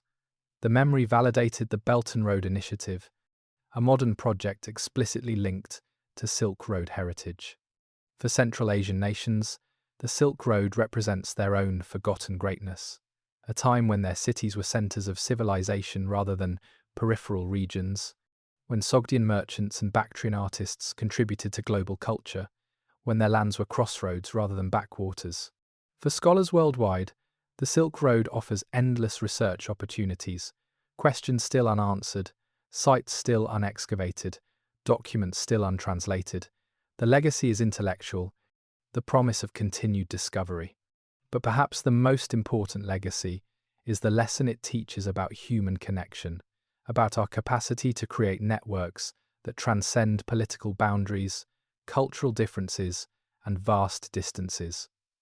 The Silk Road proved that exchange is possible, that people separated by thousands of kilometers and profound cultural differences can find ways to cooperate, to trade, to learn from one another, that the benefits of connection outweigh the costs of isolation. This lesson feels particularly relevant now, in an age when some voices call for walls and barriers, when fear of the foreign drives political movements, when connection is sometimes portrayed as threat rather than opportunity. The Silk Road reminds us that we have faced these questions before, that the tension between openness and defensiveness is not new, that history offers examples of both the creativity that connection enables and the disruption it can cause. But it also reminds us that the civilizations which thrived were those that engaged with others, that borrowed and adapted, that welcomed foreign merchants and monks even when their presence was unsettling. The legacy in stone and memory is an invitation to continue the work of connection, to maintain and expand the networks we have inherited, to approach other cultures with curiosity rather than fear, with a willingness to learn rather than a determination to dominate. The caravans no longer cross the Taklamakan desert. The merchants who once travelled from oasis to oasis have been dust for more than a millennium. The languages they spoke are no longer heard. The gods they worshipped no longer receive offerings. But the roots remain, visible from satellites, marked by ruins, traced in documents that survive by accident and effort, preserved in art that still has the power to move us across the gulf of centuries. The Silk Road is gone but not forgotten, ended but not erased, a memory that continues to shape how we understand the past and imagine the future. The pyramids at Giza draw millions of visitors who marvel at ancient Egyptian achievement. The Great Wall of China stands as symbol of perseverance and power. The Colosseum in Rome testifies to imperial grandeur. But the Silk Road's legacy is different, not concentrated in a single monument but dispersed across continents, not built by imperial command but created by countless individual decisions, not maintained by armies but by networks of trust and mutual benefit. Its legacy is an idea, the possibility of connection, the reality of exchange, the proof that humans have always reached across divides, to touch hands with strangers, to trade goods and ideas, to discover that what we share is greater than what separates us. The sun sets over the ruins one more time, casting long shadows across sand that will shift again tonight, covering some things, revealing others, the eternal process of concealment and disclosure that has hidden and revealed the Silk Road for 1,000 years. The stones wait, patient as they have always been, holding their stories for those who come to listen, offering their lessons to generations not yet born. The legacy endures, in memory and stone, in the manuscripts preserved in museums, in the roots still visible from space, in the connections that bind our modern world just as they bound the ancient one, different in speed and scale but fundamentally the same in purpose and possibility. The Silk Road is gone, but its spirit continues. In every person who crosses a border seeking opportunity, in every exchange of goods and ideas, in every moment of connection between different peoples and cultures. The caravans ruled the desert once, their camel bells echoing across empty landscapes, their merchants dreaming of profit while stars wheeled overhead. They are silent now, but the dream remains, the human dream of connection, the endless reaching toward horizons we have not yet seen, the belief that somewhere beyond the next oasis lies knowledge and beauty, an opportunity worth the risk of the journey.